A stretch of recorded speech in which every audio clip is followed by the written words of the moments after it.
What's up, everybody? Yeah. What's happening, everybody? It is Friday, Yes, it is. so you know what Friday, time it is. 10 p.m. It is the Metalheads Unite podcast. the Back with the classic edition on a Friday night after our awesome interview that we had Yeah, last Saturday with Andy Frank from Brainstorm. All the planets finally aligned, and we were finally able to make contact with the country of Germany once again. yeah, Yeah, no, it was a good time. It was great finally getting to talk to Brainstorm, get to talk to Andy.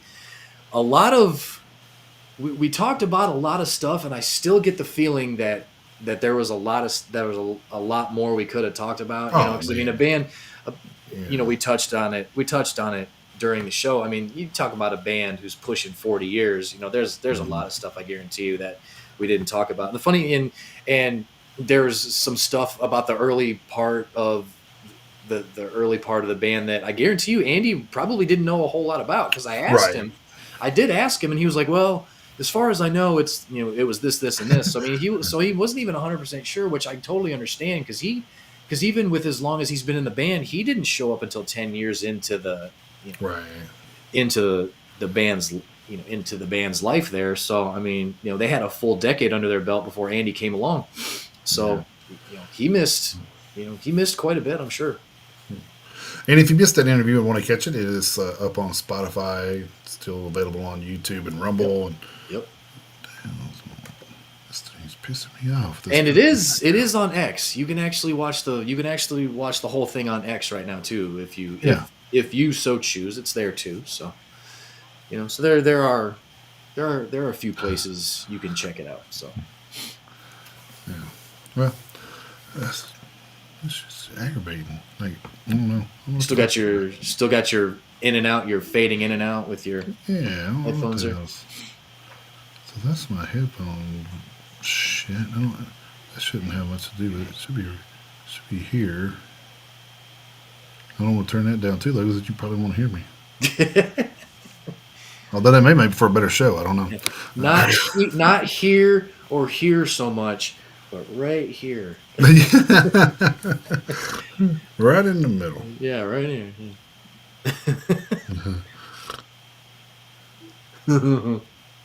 No, it's kind of weird. Yeah. So Well, I what's mean, next? if it makes you feel any better, I can hear you fine. So, Okay, that's all. yeah. If you can hear me fine, then everybody else should be able to too. So Yep, I can hear you just fine. So, if I can't hear it, that's no, I mean that may be why it's doing that because it just may be feeding because the microphone and everything's plugged in together. So it may just be could be. feeding from the plugins. Could So be. like I said, I need a new plug-in for this headset anyway. So Yeah. it's But kind of annoying. you sound good. So,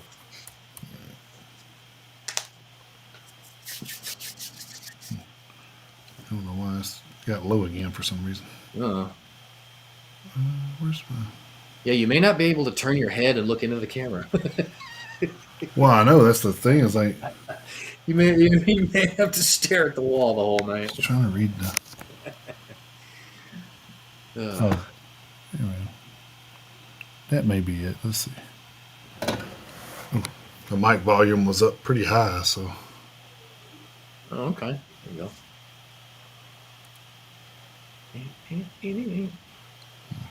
I don't hear anything now. So I guess I'm good. Okay. If you guys actually haven't had a chance to yet, that new Plague of Rats album from Brainstorm Yes. did come out today, so it is available to listen on. I'm sure multiple streaming platforms. It is on Spotify. That's our go-to, but Yeah. so it's out today, so everyone can take a listen to it and experience it like we got to. So Yeah.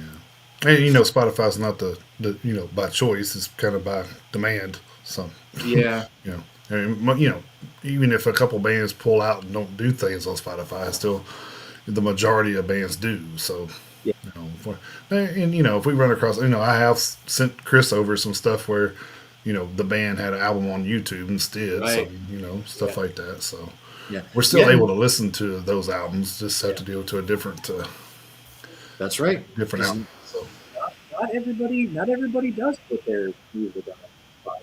Yeah. Some artists choose not to. I mean, I don't knock them for not doing it because Oh, no, no, no. we understand 100%. So, Yeah. you know, I mean, it's not like I mean, they're definitely not missing out on any substantial amount of money. So right. Yeah. that's definitely not the case. But I mean, you know, it is. Well, I mean, I don't have the analytics, from one streaming service to the other, but because you have Pandora, you have Right. Spotify, you have Apple Music, you Yeah. have Amazon Prime. So I mean, so I mean, or Prime Music, whatever it's called. Yeah. But so I mean, there are iHeartRadio. So I mean, there's plenty of sources for streaming music. It's just for some Hmm. reason, Spotify seems to be the leader. Like I say, I don't have the numbers that I don't have a side by side comparison, but Right. just seems to be the one that people gravitate towards the most. So I mean, but I'm sure none of them are paying to. I'm sure the payouts on any of them are paltry at best. So I mean, it Right. really, really, really, the only benefit to putting your music on these streaming platforms is just the ears that you're getting to, really. So, but I mean, so it's one of those things. It's definitely a necessary evil because I mean, we have our playlists on there, and we upload the interviews to there. So I mean, it's another place where they can be watched or listened to. Right. Well, listened to, yeah, watched and listened Or to. yeah. Well, now But you can watch it. You yeah, can you watch it yeah there you too. Yeah. yeah you can watch them there. But so of course, I mean, we will never see money from Spotify. Well, no. No. So, but I mean, that's not what we're doing it for. So, I mean, it's just another avenue of exposure for us. I mean, that's It seems, literally all it yeah, it is. seems like our biggest shoved out here, Dana. What's up, Dana? What's But happening, yeah, like man? our biggest listen point is obviously YouTube. So Oh yeah, and it's not huge, but it's decent enough that hopefully the way I look at it, 40 people, if 30 people or 40 people or whatever listen to an interview, then hopefully that many people got turned on to the band. So hmm and then I guess and our then job's done. So yeah, and then after that, maybe tell somebody's somebody or yeah, exactly. Somebody watches an interview or listens to an interview, then you can also, like you just said, a little bit of word of mouth starts to spread from that. So it's not bad. it's all good, man. Like I said, Yeah, any publicity is better than nothing. So that's true. Especially in this country for the bands that we interview from other countries. right, You know, exactly. Because who here probably knew of Brainstorm before that? So probably, you know, not saying there wasn't anybody, but I'm just saying right. But that I mean, the odds of somebody listening to our show that have heard of them is probably pretty rare. yeah, So, probably. That's a pretty good guess. Yeah, I would say. and hopefully, like some Brainstorm fans tune in and listen to our show. So, Yep. Cross group publicity helps as well. Yes, it does. Yes, it yes, it does. is. That's why that's another reason why it's been so cool to work with Dana and to work with Hmm. Victor. Yeah, So to have, like you say, to have the cross promotion and the friendship. Of course, definitely the relationship we have with those guys, with Dana and Victor and all them. And we've become friends. It's been awesome. yeah. All right. I guess we can dive into some stuff here. We got. I went ahead and did the 2 weeks worth of birthdays and stuff. So Okay, cool. let's see. Brainstorm made the Today in Rock and Metal history. Oh, nice. Nice. Yeah. Thank you to Krista for that. Yeah. Cool deal. And I'll try to post up a link to that Spotify or something over there on Mental and Test too. I never like thought about doing that because I always feel like I'm invading their stuff, Right. No, no, no. I get that. I get uh, it. but I do. I mean, I know Dana's probably pretty cool with it, but I just never think about it, and I probably should, because he's got way more people in his group than we do, so he's blowing up He's, every day too. yeah, Looks like so. he's probably. I think he's creeping up on the neighborhood of 5K, which is good for him. Yeah. Somebody tagged. Damn. I can't remember who it was now. That one girl, the Jennifer Jones chick, that tagged one of the, and they were a guitarist for a big band. I was like, oh wow. Oh, really? Oh, it was Jerry Dixon of Warrant. Oh, okay. Yeah, Okay. I she gotcha. like so I she had invited him to the group, and I thought, well, that's pretty cool. That is cool. It's a somebody we grew up with, listening to, and yeah, Oh, dang, I say he's up to 4,200, 4,200 plus. 4,200 Nice, plus. Okay. yeah, Yeah, very nice. nice. That's probably 3,600 more than us, so pretty close to it anyway. 30, it's 3,550 more than us, I Well, think. yeah, there you go. Yeah, Something like that. 3,550. Yeah, something like that. Still a lot more than we got. Oh, So. yeah. Yeah, yeah. But I mean, he has been doing it longer than us, but Yeah. and he's got a lot more connections than we do. Also true. But yeah, so good deal. Oh, before I get started with this, I do want to mention. I know we got tour dates and stuff being announced later, but I wanted to mention something. Like, I didn't think about this till I saw Jesse Leach post this on the Killswitch page today. I was telling my, hey, are you guys ready? They kick off the tour at the Pinnacle in Nashville on Wednesday. Oh, And yeah. of God, course, March 5th. Yeah, God, March 5th. Jesus, that yeah, is this yep, week. Son yep. of a And bitch. of Yeah. course, we're going, but I happened to let him know. I said, you know what? You guys are going to be part of history in that venue because you're going to be the first metal act to play in that venue. So, and that's going to be something you're always going to be able to hold on to. So, Yep. No one's going to be able to take that away that's from him. crazy to think that. I was like looking back and making sure I was right, and I didn't. Actually, I haven't seen many people all booked there yet, but I know one part of it I went through when I went and looked the other day. It was. What do you say? Oh, Dana, that's tonight? Oh, shit. Awesome. Valkyrie Completely. started playing the I brass knew that band. was, Oh, okay. yeah, I knew that was coming up. That's cool. Good Yeah. for them, man. Yeah. Good for them. Yeah, man. Get their sales out there. And, Hell yeah.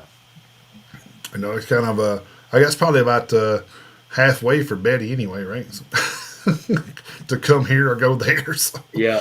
uh, I know she's down in Georgia somewhere. So, Hmm.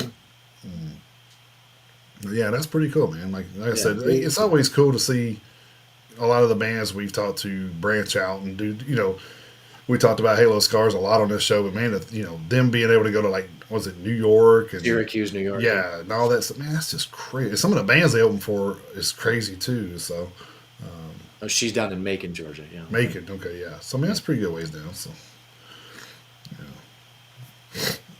Yeah. that's the So, other side of so Atlanta, right? That's on the other side of Atlanta. man, without looking at a map, I'm wanting to say it's southeast of Atlanta Yeah, somewhere. yeah. Yeah. That's what I So thought, yeah, it's closer to Florida than Tennessee. So, probably, yeah. yeah, it's Yeah. closer. Yeah, it's further south. I don't know. Whenever I drive to Florida, I think Georgia's the longest state I've ever drove through. So, I feel the same I'm way like, about damn, am I Ohio. already not through Georgia yet? I feel the same way about Ohio when I go home. It's like, oh Oh yeah, Ohio. God, I'm still here. Jesus Christ. Yeah. Yeah. Yeah. And so you can tell when you get out of Ohio and get into Michigan, the roads get better, but Actually, they don't. not Actually, anymore. they don't. Actually, they don't. They actually did when I went to Mackinac Island a couple years ago. They were actually pretty decent. Yeah. Well, the thing that sucks about the roads in Michigan is like whichever road you're on, like on I-94 runs all the way across from Detroit all the way to just outside Kalamazoo before it dips down and goes around Lake Michigan and goes up into Chicago.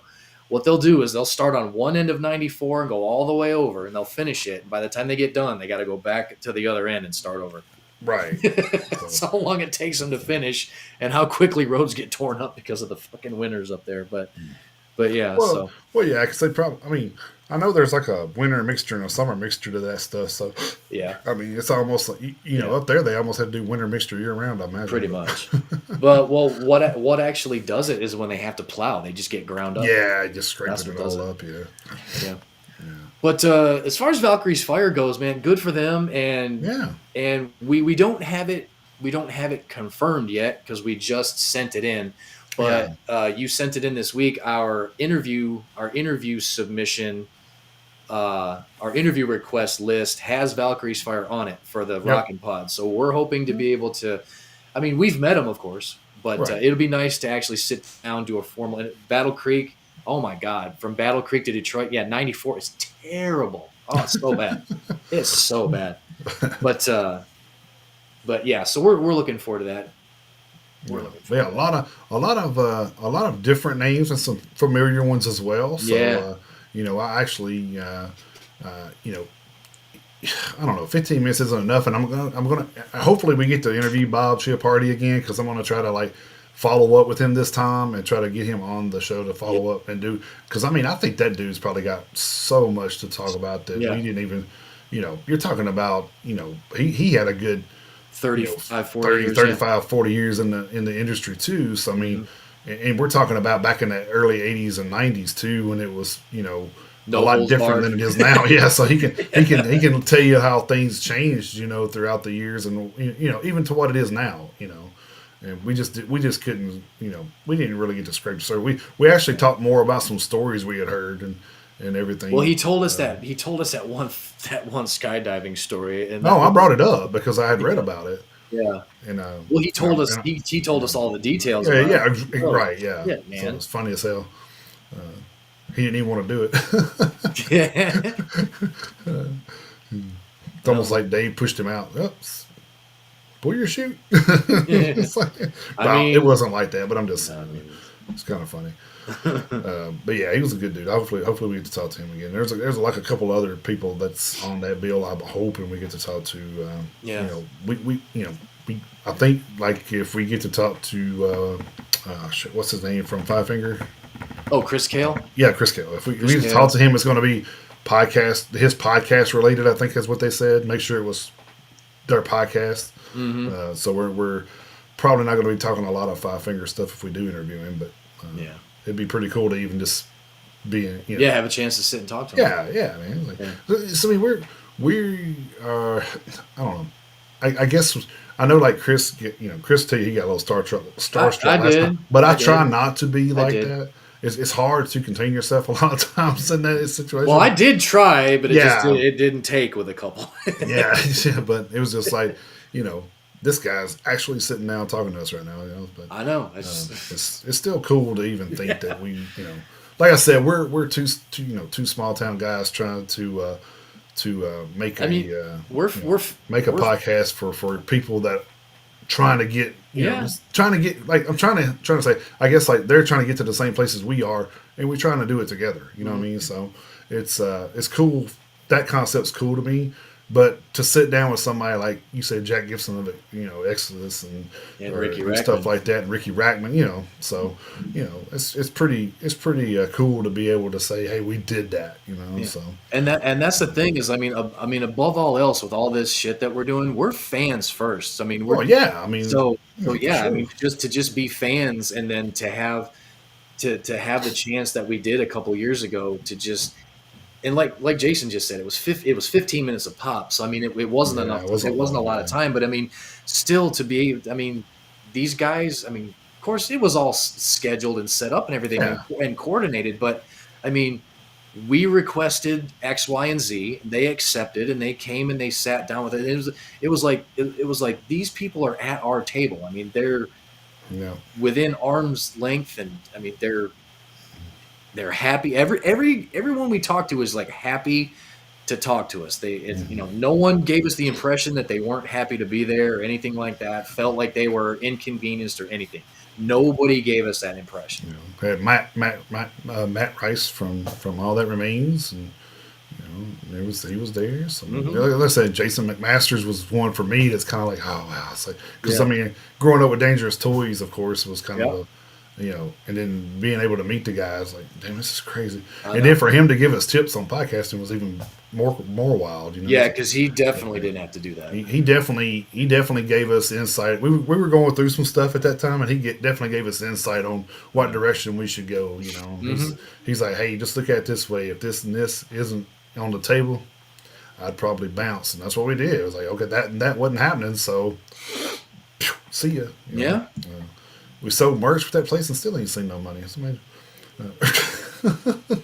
Well, yeah. uh, Not not that I'm surprised, really. well, no, but I mean, it probably wouldn't have been. I think it was like $16 or something, but still, it was just the principle of the matter. It was kind of, That's exactly what um, it is. That's you know, exactly what it is. they didn't even offer. You know, what I mean, if they would have offered it to me, then now you just keep it. Yeah. They didn't even offer to say, hey, tell us where to send us money. Like, no, they didn't say Right. nothing. They pocketed that shit and kept walking. That, to me, that kind of let me know the character of the, some of the people there anyway. So, Yeah. not necessarily Dan and himself, but some of the people that were working for him. So, Yeah. I kind of think that he was, because he was under a lot of stress with his mom and stuff at that time. So, Right. Yeah. There was so he did have a I think lot he of. was. So I think he was kind of passing it off onto somebody else I because he had everything going on. So, yeah. I and think you that might. person wasn't the right person to do that. So, Yeah. I think you might be right. yeah, but I try to give Dan a benefit of a doubt. But fact of the matter is, we repeatedly asked for something you could have, you could have gave us within 5 minutes, and you didn't do that. So, That's anyway, also true. So anyway, moving on. Yep. Moving Here on. we are, moving forward Absolutely. because that's what we have done. So, That's right. shit, things happened in the past that strengthen us for the future. So, we learned a lot, and we're still learning, We're still learning. obviously. Yeah. But it's a very demanding part time job that we don't get paid for. I think that's probably That's the it. best way to put it. Yeah. So, Yeah. so, God. we That's yeah. we spend a lot of our time when we're at home working on the podcast. So it's Yep. kind of I'm either in here, downloading music to put on, which I just downloaded 160 songs for the radio last week. So Yeah. Yep. I try to make sure that it's I try to make sure I do a little bit every day. That way I right, don't have to spend a massive chunk all at right, once, because I and yeah I then did that. just because there's always stuff going on here at the house. Stuff needs to be done, So I try to make sure that I'm doing it steadily instead of having to do it in one big block and then have Right. to move something to the wayside completely. So I'm trying to, try to balance this with the work life and the home life and Yeah, everything it's else. hard, but yeah, Yeah, it can be sometimes. but But I mean, But I mean, it's been super rewarding and it's been fun, and and then I doing still, doing our own merch takes time, so it's kind of yeah, and I still look forward. I still look forward to this every week. I look forward to it every week. well, yeah, because it's kind of the that outlet that we kind of use, for our weekly outlet. So it's, it's A little decompression I time. think Sure. it's like it's our mental release. I think so Yep. we get to talk about something we love, and Yep. one point we should probably start listening to stuff live, but that's that's probably I I would like to do that. The only thing that gives me hesitation to do that would be if anyone wants to watch anything on a replay. That's because if someone joins us live and we listen to a few new songs and stuff like that come out on that particular Friday. right. If people join us live, it would be no problem. But if anybody wants to go back and like watch it on YouTube, I guarantee they'll be like, "Oh, well, your audio was Well, muted no, they can't because." do that. They So I can't do mean, that if we do it the way I want to do it, though. So okay, well then we'll definitely look into that yeah, because here's the because funny thing, and is I tried to upload. I think not this past Wednesday, but the Wednesday before. I tried to upload the Metalhead Minute as a short to our YouTube channel, yeah, and it wouldn't even process it because I always put that little audio clip behind it in the background. yeah. It flagged it for that. Wow, that's I was like, crazy. "You piece of shit!" I mean, for But fuck's sake. if we do like, so I would have to download it and then add it to the radio station. As long as I do that, they can't, and then play it from the radio station. They can't flag for nothing because the Because they licenses are have the paid. The license. licenses are paid through the radio station. Yep, and I can share that anywhere I want to. So Hmm. they can Okay, get it. well, Yeah. So loophole, bitch. So I mean, yeah, yeah, right. So, and he even told me, he's like, man, if they give you any shit, you let me know. I'll be on the phone with them and say, no, you're fucking wrong. So, nice. Okay, well, so we may have to look into that then, because I mean, yeah. Like I said, I just haven't played around with it to try to do it. We would have to like do it on like an unplanned night just to see how it would work. that'd be fine. Work That'd be out and fine. then like do like a 30-minute segment and stop and then go back and see how it works out. So, That'd be fine. Yeah, we yeah, can do but that. I think that would be cool to It would at least be cool to know if it would work or not. I yeah. mean, Well, so I mean, so the thing is, we could go in here and just listen to parts of songs and then, cut it. And what do you think? So the thing is, if we do this live, even if we do it from Spotify, if we cut it, talk, they can't sing, they can't do anything because they only got the song copyrighted because you're actually recording part of the song and part of you, part of the song and part of Yeah. you. So that Well, changes the song. So yeah. Yeah. So, yeah. I I mean, don't know. I guess we'll, I There's guess. definitely arguments to be made there. So, but Well, no, it's not that I don't get the logic, well, yeah, but I I mean, do. at the same time, I mean, if a moderator will use a little bit of common sense, be like, all right, Mhm. this is what they're trying to do. They're trying to actually help promote the bands. They're Right. not trying to exploit the bands. I mean, Hmm. you know, so I mean, they may, you know, they're playing a clip of the band's music here and there. I don't think none of And the labels we talked to would care, honestly. I totally get that the songs are the property of the bands, and I get that. But I mean, when I'm recording the Metalhead Minute, or whenever we theoretically do this But thing in the are future, they? whenever we try to do this thing in the future that we just talked about, all we're trying to do exposure. That's all we're Yeah. trying to do. That's Yeah. all we're trying to do. We are not trying to make money off of this in any form or Because fashion. you said something interesting. You said it's the property of the band, but I'm thinking, is it? Because the band's not the one flagging me; it's the fucking label. So is it the property of the label? No, yeah, that's true.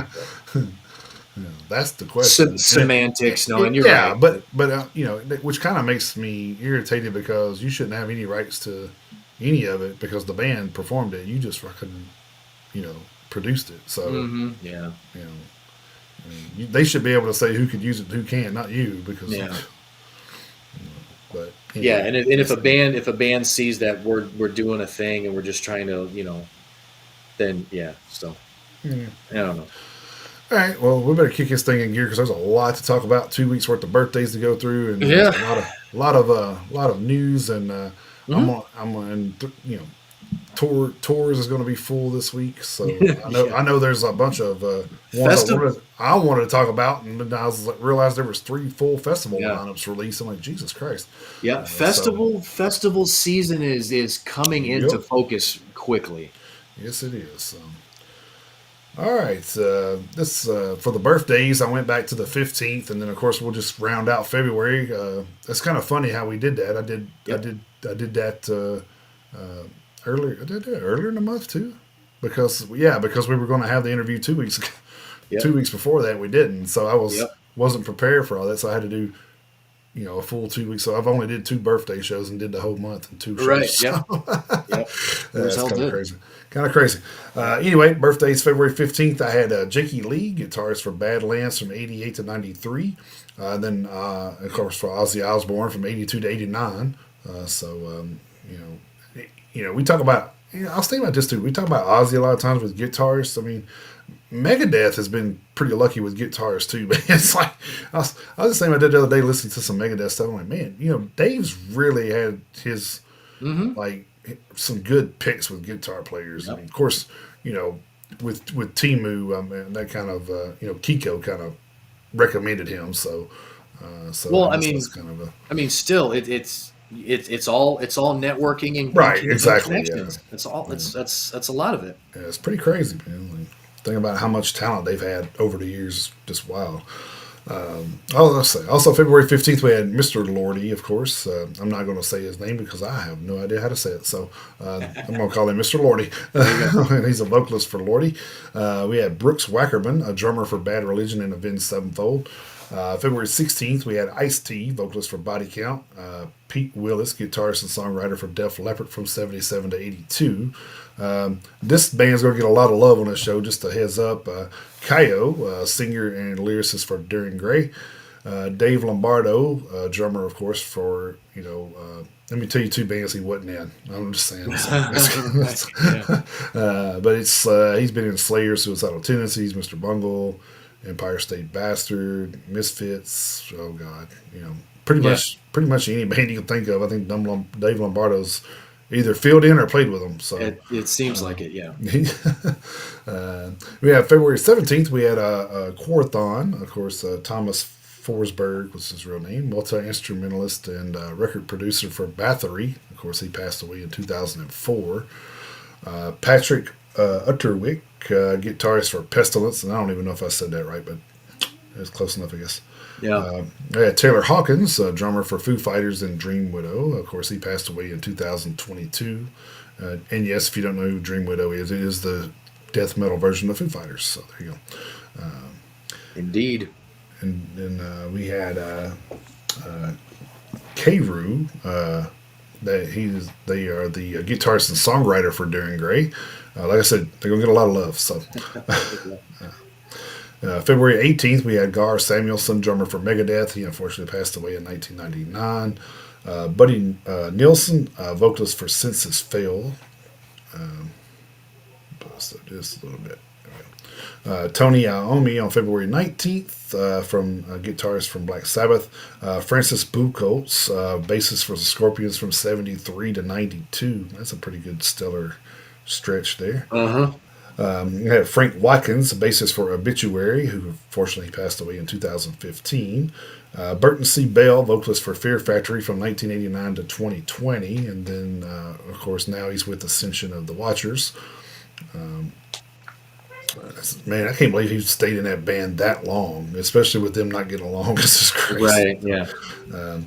Then we had Daniel Adair, drummer and percussionist for Nickelback. Doug Aldrich, guitarist for Whitesnake, Dio, and the Dead Daisies. Seth Morrison, guitarist for Skillet. February 20th, we had Key Marcello, guitarist for Europe.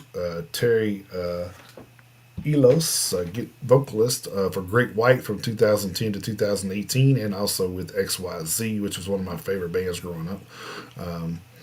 Ed Graham, drummer for The Darkness, 2000 to 2014. Kurt Cobain, vocalist for Nirvana. We all know his demise was in 1994, unfortunately. February 21st, we had David Geffen, record producer for Geffen Records and Asylum, and he's also a film studio executive for DreamWorks, which is just blows my mind that he went from signing rock bands to writing kids, executive for kids movies. But Yeah. Also on February 21st, we had Randy Blythe, vocalist for Lamb of God. We had Harry Johnson, vocalist and songwriter for, is it Tyr or Tyre? How do they do that? Tyr. How do they I pronounce that? I thought it was tier, but I can't Okay. promise that's right. Yeah. I mean, I always thought it was. I always thought it was tier. that's what I always thought it too. Then I seen like the dots over it, and I was like, I wonder if it's I don't know. Yeah. If it ain't right, then we apologize. But Yeah. we also had Floor Jensen, vocalist for Nightwish. Ash Costello, vocalist for New Year's Day. February 22nd, we had Akiri Takasaki, guitarist for Loudness. We had Danny Lobel, drummer for Halloween from 2005 to present. We had Scott Phillips, songwriter, drummer, and record producer for Creed and Alter Bridge. February 23rd, we had Steve Priest, bassist and vocalist for Sweet. Of course, fortunately, he passed away in 2020. We had Brad Whitford, guitarist for Aerosmith. Michael Wilton, guitarist for Queensryche. John Norum, guitarist for Europe. It's like a guitarist day. Chris Verena, drummer and keyboardist for Nine Inch Nails. February 24th, we had Derek St. Holmes, guitarist and singer for the Ten Nugent Band from 75 to 78, and then he rejoined from 2011 to 2014. We had Chris Fine, percussionist for Slipknot from 1998 to 2019. We had Shenya, drummer for Darren Gray. I bet that was a big party that week for Darren Gray, man. Yeah. Three band members on the same month. It's like, wow. Actually, the same 2 weeks. It's kind of crazy. Yeah.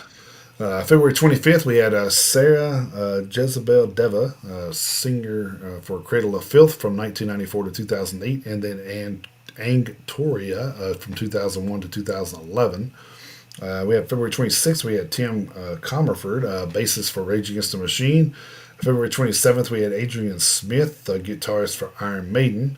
February 28th, I didn't see anything. Of course, there could be some stuff there, but this isn't a leap year, but I feel bad if I don't include the people that was born February 29th. That was Jeff Nichols, keyboardist for Black Sabbath from 1980 to 2013, and he unfortunately passed away in 2017. And then also Dave Williams, vocalist for Drowning Pool, who also unfortunately passed away in 2002, right at the pinnacle of their career, which is kind of crazy. So. And I know there was some ones I posted on our thing, and I forgot to mention those. So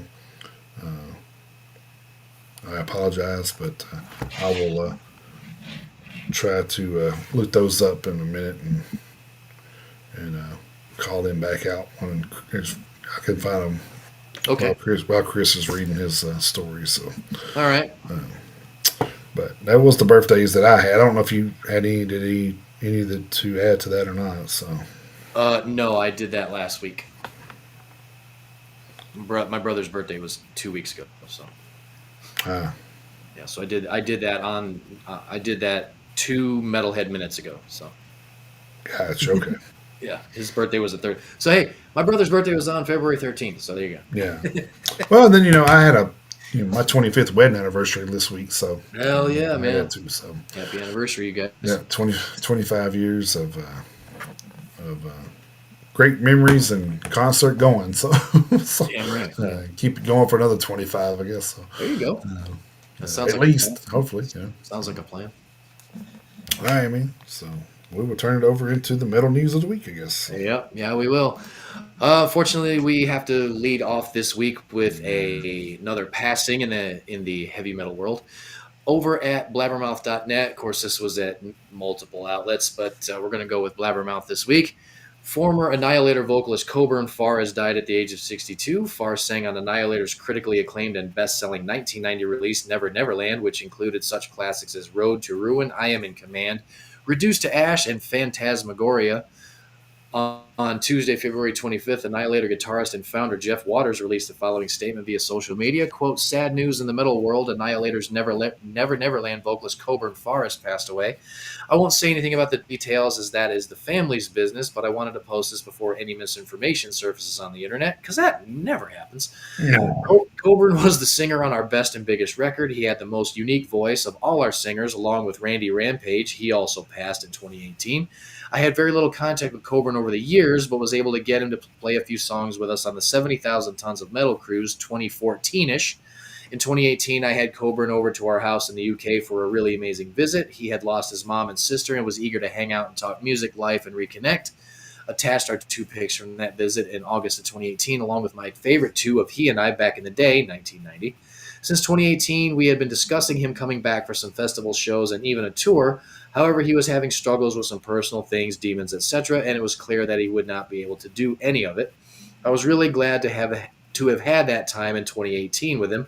He was going through a terrible time, and he thought of doing music again, brought back some real hope and life in his eyes and being. Thoughts to his wife and family. Thank you for the music and memories, Coburn. Sail away, Coburn, to Never Neverland. End quote. Farr had reunited with Annihilator in January 2015 when he performed with the band on the 70,000 Tons of Metal cruise. Farr took the microphone for the songs Reduced to Ash, The Fun Palace, I Am in Command, Road to Ruin, and Stonewall. Annihilator's second album, Never Neverland, was re-released twice in 1998, expanded with 3 demo tracks, and again in 2003 as a 2-disc compilation, along with Alice in Hell, titled Alice in Hell, Never Neverland, fitting, as part of Roadrunner Records 2 from the Vault series. So, as Jeff Waters said in the story, don't know anything about the details, but 62 years old. His legacy, his legacy will live on, definitely in the form of that very, very good album, Never Neverland from 1990. So, All right.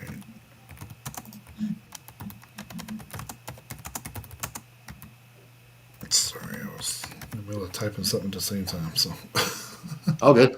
all right. Let's see. My first one is over from Metal Hammer.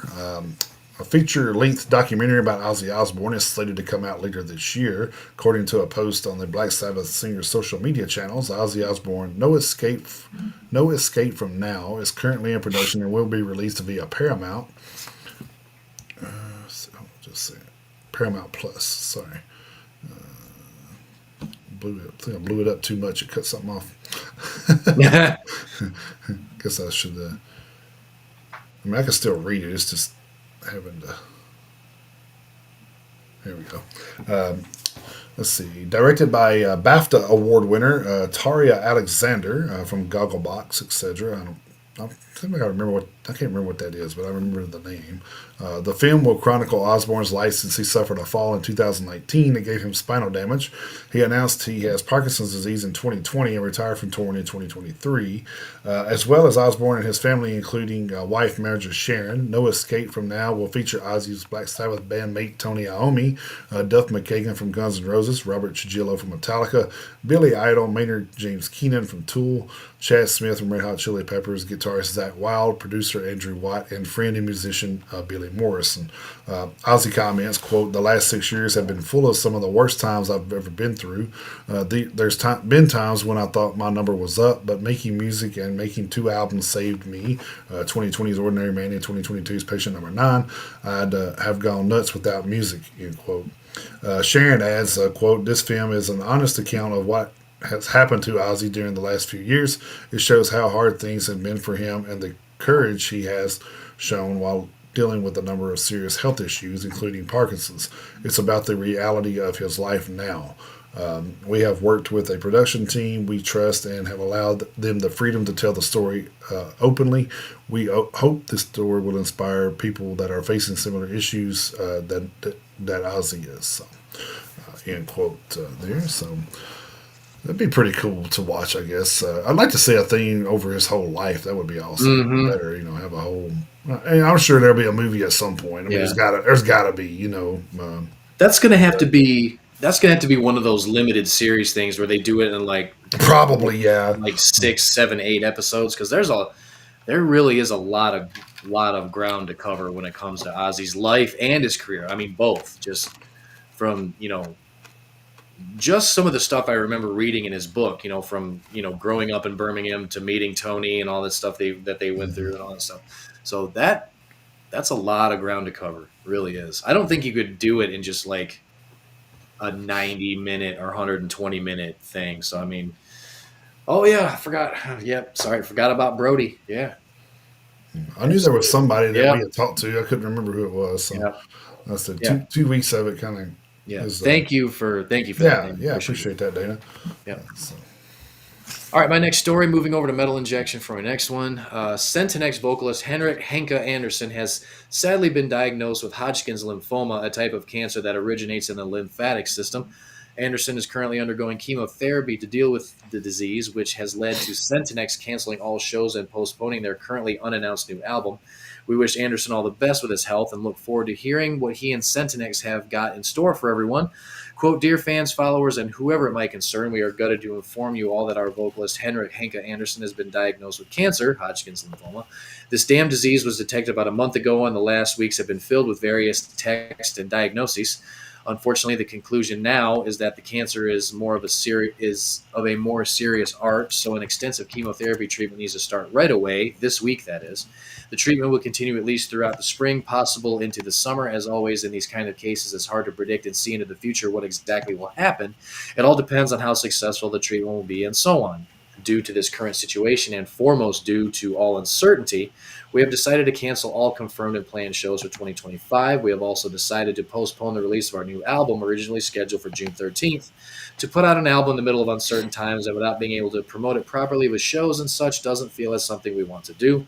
Most important thing now is to give Henke the time needed for him to fully focus on his recovery. Everything else is secondary, and how the band's future will look like will be decided later. Thank you for your support and attention. We will keep you updated. Take care, and please join us in this shout. Fuck cancer. End quote. And we couldn't agree with those last two words anymore. So, right. Yeah. Hopefully, he gets treatment and he bounces back. But yeah. all right, I really do hope at some point we're able to find this shit early enough to where you'd be like, oh yeah, you got that. And of course, all cancer is bad. Obviously, of course, some are more treatable than others, but hopefully one day we'll just be able to be like, okay, you have this, take this, and you'll be good to go in like 2 weeks.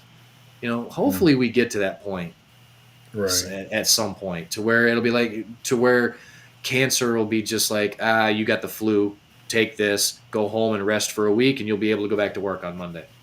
Well, wouldn't that be amazing? It would. uh, It absolutely would. That's Hopefully one day.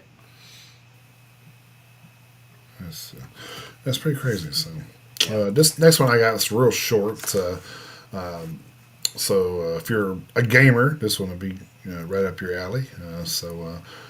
Gojira, Spirit Box, Baby Metal, and a host of other modern metal guests have been confirmed for the new soundtrack for the WWE 2K25 video game. 2K, the publisher of the annual pro wrestling video game franchise, unveiled the song set to appear on the 2025 iteration in an Instagram post on Thursday, February 20th. They include Only Pain by Gojira, Suffocate by Not to Loose featuring Poppy, Hurt You by Spirit Box, Curse by Architects, uh, Ratatata by Baby Metal, featuring Electric Cowboy, and It's Supposed to Hurt by House of Protection. Tracks by Eminem, Jelly Roll, Emil and the Sniffers. I don't know. That's weird. And the others will also show up in the game, which is set to come out on March 14th.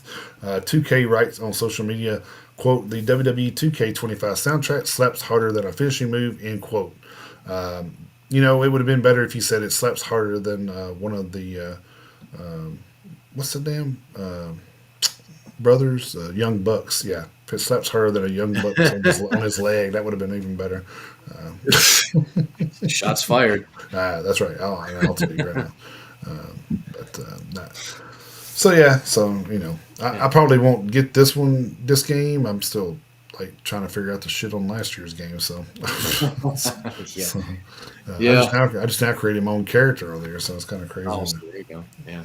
So, That's the thing, though, is like a lot of these games are so immersive that unless you literally have just enough time to sit down and just dig into them, yeah, like it takes a lot of time. So. yeah. So like if you're a person that's got like a job and kids and a podcast, Already do, man. if you're busy and you don't really have time to devote like a few hours a day to it, some of these games, I mean, you really can't get all the way through in a year's time before like the next Right. version comes I out. may So I may get time to play like twice a week. I mean, if I'm see, lucky. that's the So. thing. I mean, yes, I mean you don't really have time to. And it's not hours at a time either. So it's Right. usually an Yeah. hour.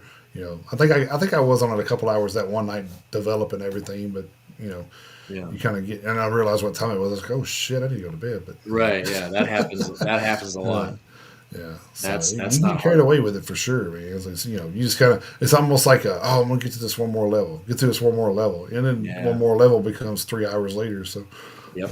uh, That's not hard to do. yeah, Not hard to do at all. All right.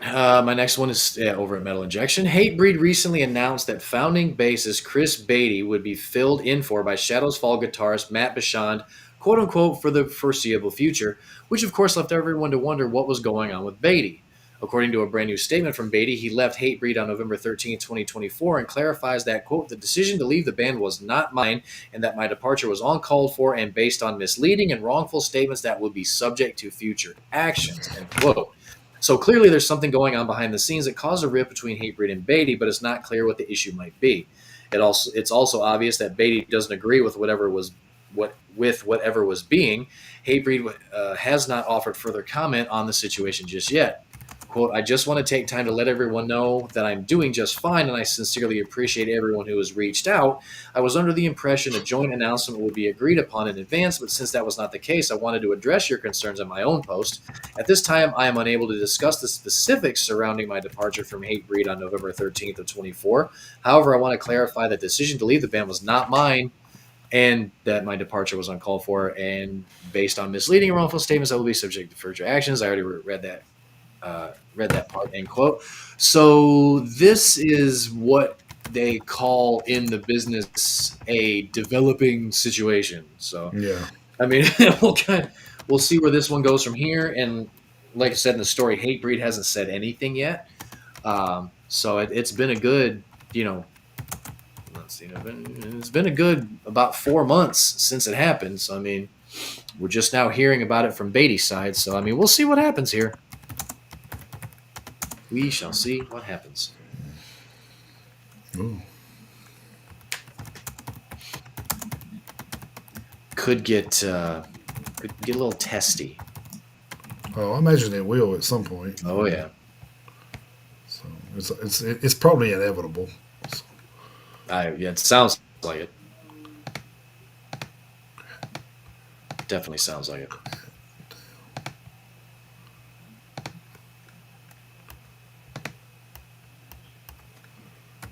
What the hell just happened here? That's crazy. Like some box just popped up in the middle of my shit. I'm like, what the fuck is that coming from? I'm just scrolling. Like, oh, shit. All right, let me see. This one, I had to go down a little bit, so that's why I was. This one's over from Metal Sucks.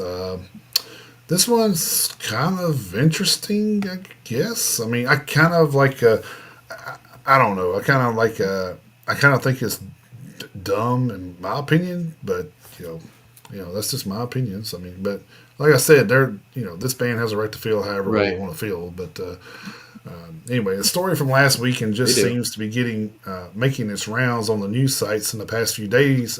German power metal band Iron Savior have canceled a scheduled appearance at this year's Prague Power USA Festival and issued a statement that the cancellation is due to the new Trump administration and their New World Order quote.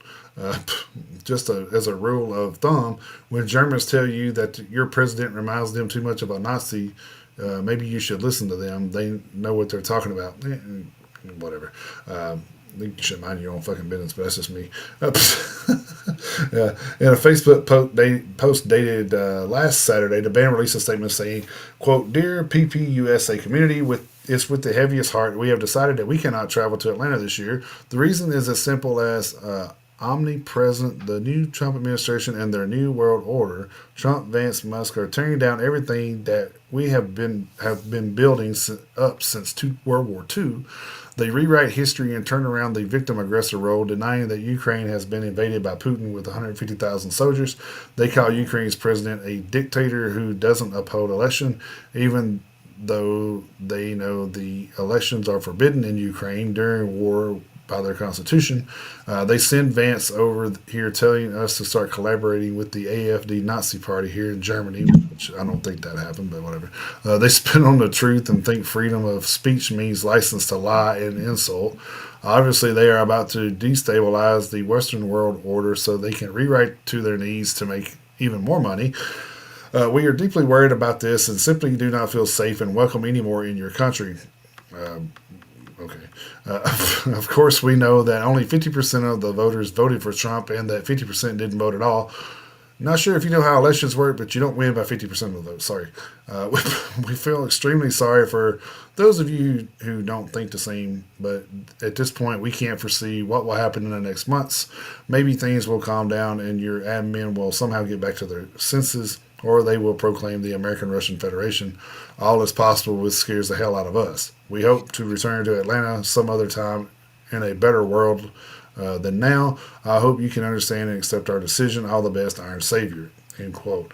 Naturally, the comment section is full of Trump supporters whining about not supporting their orange leader. I ain't gonna say what they said, but anyway, accusing the band of TDS, and which is a shorthand for I don't have a valid counter argument, but you upset my male Fifi. I don't know, some stupid. I don't even know what the hell that means. That don't make no sense. Whatever.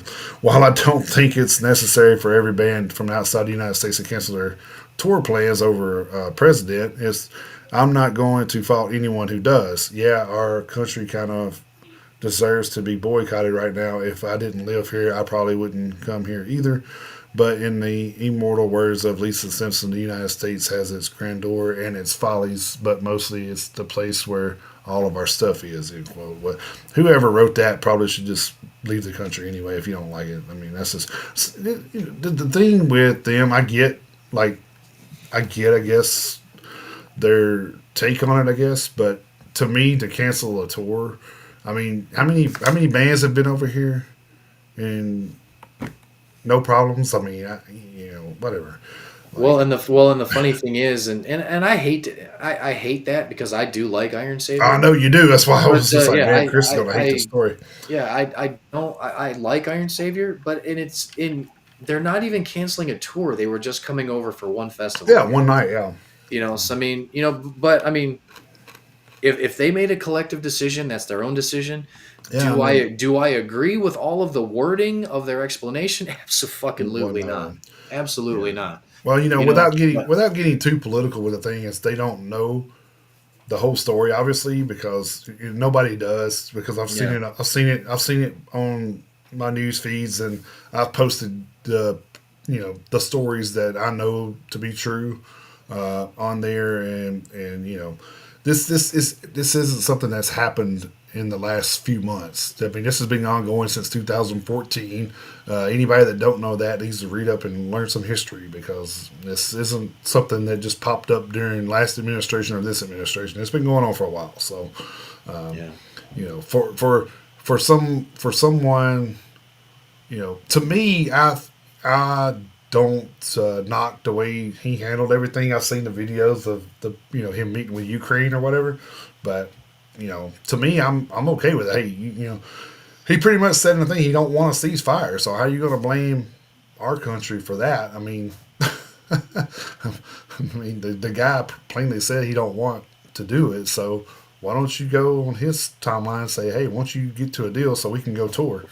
Uh, I don't know. It's just crazy. Like I said, they're in every right to feel the way they want to feel about it. Yeah, I they mean, can.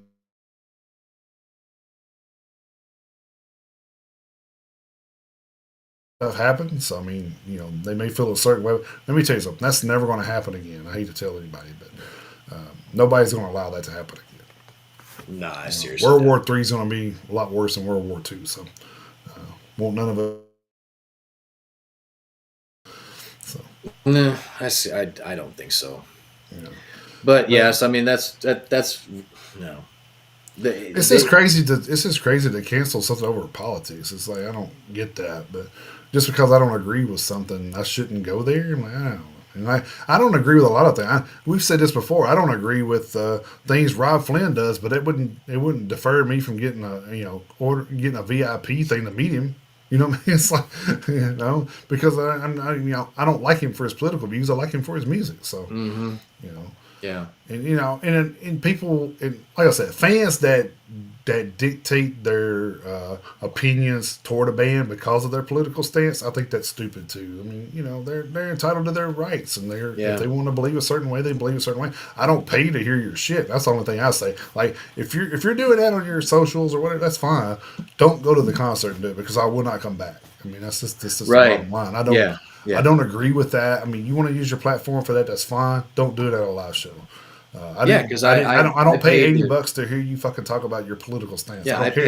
I paid to hear and watch you I'll play be. your music. Just play your I'll pull songs. Ricky. I'll pull Ricky Gervais on your ass and be like, "Hey, you play the 18 songs you came to play. Get the fuck off the stage and go home. And we don't care about nothing else." So it's like, On the night of the show, that's all I'm there for. Just that's right. Yeah, we don't care play about the this. music, I've play walked the away from shows at festivals where people try to insert and it's not just one way or the other. They try to insert their political stance on both sides, and I'm just like, dude, I'm not here to hear.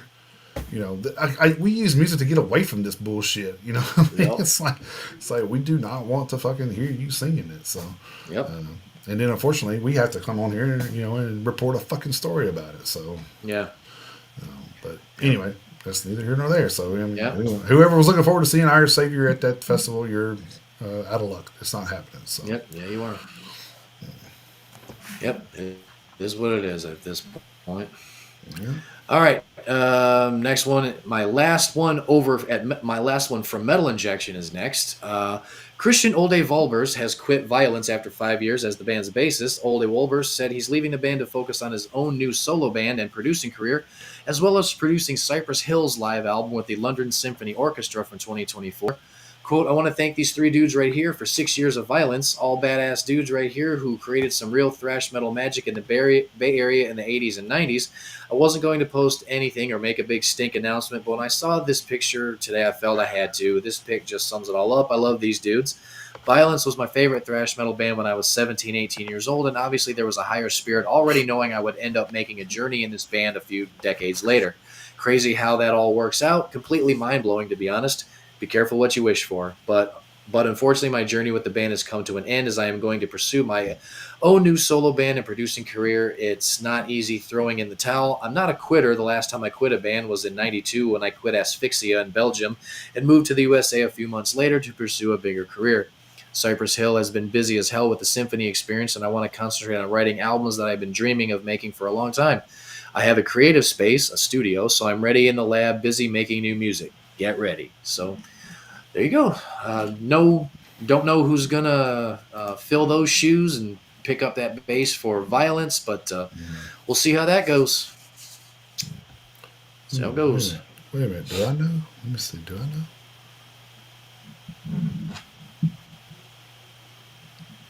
Oh no, I don't What know. I was gonna say, what do you know? I just know the feeling for Hatebreed. I don't know the one for Violence. So Uh, let's see. My last one over from Metal Sucks. Getting Corn frontman Jonathan Davis to appear on your album would be a pretty big deal for anyone, even a System of a Down side project like Shavo Dagens, or I can't remember how to spell his name, but anyway. New band, 7 Hours After Violet. But it turns out that 7 Hours After Violet actually had a collaboration with Davis that they didn't end up putting on the album. So what kept the track from seeing the light of day? In a recent interview with SNS Mix, that was transcribed by Blabbermouth. Explained that 7 Hours After Violent was originally conceived of as, quote, like a DJ Khalid of rock, end quote, with a series of features from guest artists, but it soon became apparent that doing so would create a bunch of songs that are difficult to replicate on tour. Quote, what happened was the 7 Hours After Violent music became really interesting, and I started wanting to play this live. I was like, we should play this live, and at that point, having just features on the record wouldn't work out because then how do you play it live? End quote. After realizing that 7 Hours After Violent was going to become more of a series of features and then more of a real band, an attempt was made to rework the song so that Davis was only featured on the chorus, but according to Adagian, that didn't quite work either. Quote, the changed version wasn't as good as it should be because I think Jonathan is amazing. I even spoke to him and we decided if we do another collaboration, we'll write together, not use something that he had already had recorded under another rhythm. End quote. So it remains uncertain if the track will ever get a release in the future, but it seems that the track isn't right for what 7 Hours After Violent turned out to be. So kind of crazy how, I mean, I'm sure that happens more than we yeah. probably get to report on too. So, Well, and the cool thing is at least they got together and talked about it, and they were well, like, yeah, okay. they So didn't just it drop it. was, yeah, it wasn't just one of those things where where you go to pick up like Jonathan Davis goes to pick up the album because he wants to listen to the whole thing. He's like, where the fuck did my vocals go? You know what I mean? Right. So Yeah, it's not that is like true. right. So I mean, at least they talked about it and they discussed it and they're like, we're gonna move forward with this, and then hey, let's work together in the future, and everything is kind of talked about and discussed and agreed upon. So that I mean Right. that's really the right way to do it. I mean, It is, yeah. just be grown ass adults about it. You know what I mean? And I just realized we forgot another birthday. We forgot about Hansi from Parakanda. Ah, yep. That was the other one. Son of a bitch. Yep. All right. Well, there we I go. was just looking through here because there was a story I don't think neither one of us had that I was going to try to find. So Oh, okay. All right. Well, I mean, we still unless you can. got one that you didn't share to me. So, No. okay. Well, I mean, I do, but I don't know what it is. But we'll see. Um, this is, I mean, speaking of corn, moving over to metal sucks for my next one. Reginald Fieldy Arvizu has been a very integral part of Korn's sound since 1993. As hard as it was to imagine a version of Korn without Fieldy, he's officially been on a hiatus with the band since 21. The band has always called Fieldy's absence a hiatus and still bill his replacement Rod Diaz as a touring member and not a full member of the band. Yet, strangely, in a new interview, Fieldy claims to have not talked to any of the members of Korn since 2019, which is a bit confusing to those of us who understand how years work. In a recent interview with Basement Talk podcast that was transcribed via Blabbermouth, Fieldy was asked about his relationship with his bandmates in Korn, and he gave an unexpected answer.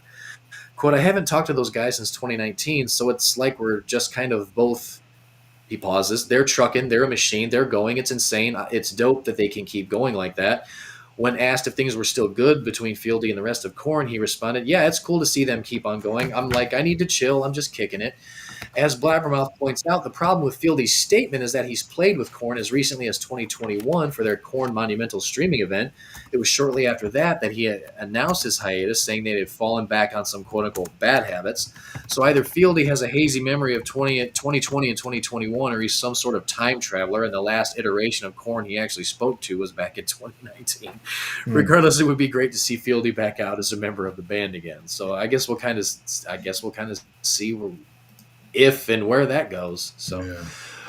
and for the one that I added over at it's a short one over at the prp.com. As Taproot frontman Steven Yeah. Richards' medical issues have unfortunately returned, in January 2024, the new metal vocalist guitarist suffered a seizure while driving, resulting in a minor traffic accident. As shared on his social media on February 27th, another seizure-related incident saw him hospitalized this week. In the comments of his post, he revealed that he was discharged less than a day ago at the time of his post. He stated of the matter, quote, 2025, fuck yeah, no wait, just 6 months back into the game of responsibility briefly. After 6 months off, now back to can't drive, can't work. Seizures are a mental and financial death sentence. Well, at least we at Taproot have 3 shows this summer. A bunch of hashtags. Thank you, everyone, for love and support. Hashtag car crashes are unrememberable. LOL. End quote. So, Hmm. Yeah, that was the one I was wondering if you had it. oh, okay. I know you posted it, Yeah, and then I and then I saw that was it was I saw that it was short, so I figured we'd just throw it in there at the end. So well, I have one more too, and I forgot too. So this one actually one I posted on the page and or on the group, and I was like, okay. well, I probably should talk about it. This one over from Blabbermouth during an appearance on the latest episode of Talk Is Jericho, the podcast hosted by wrestling superstar and Fozzy frontman Chris Jericho. Kiss guitarist and vocalist Paul Stanley was asked why there weren't any guest appearances by former Kiss members at the band's final shows at the New York City's Madison Square Garden in New York City in December of 23. Paul responded, to be somewhat quote to be somewhat diplomatic, there were people who made unrealistic demands of what they required, and it's not about that. It wasn't, for example, a celebration of the beginning of the band. It was a celebration of 50 years of the band, as opposed to a tribute to the start.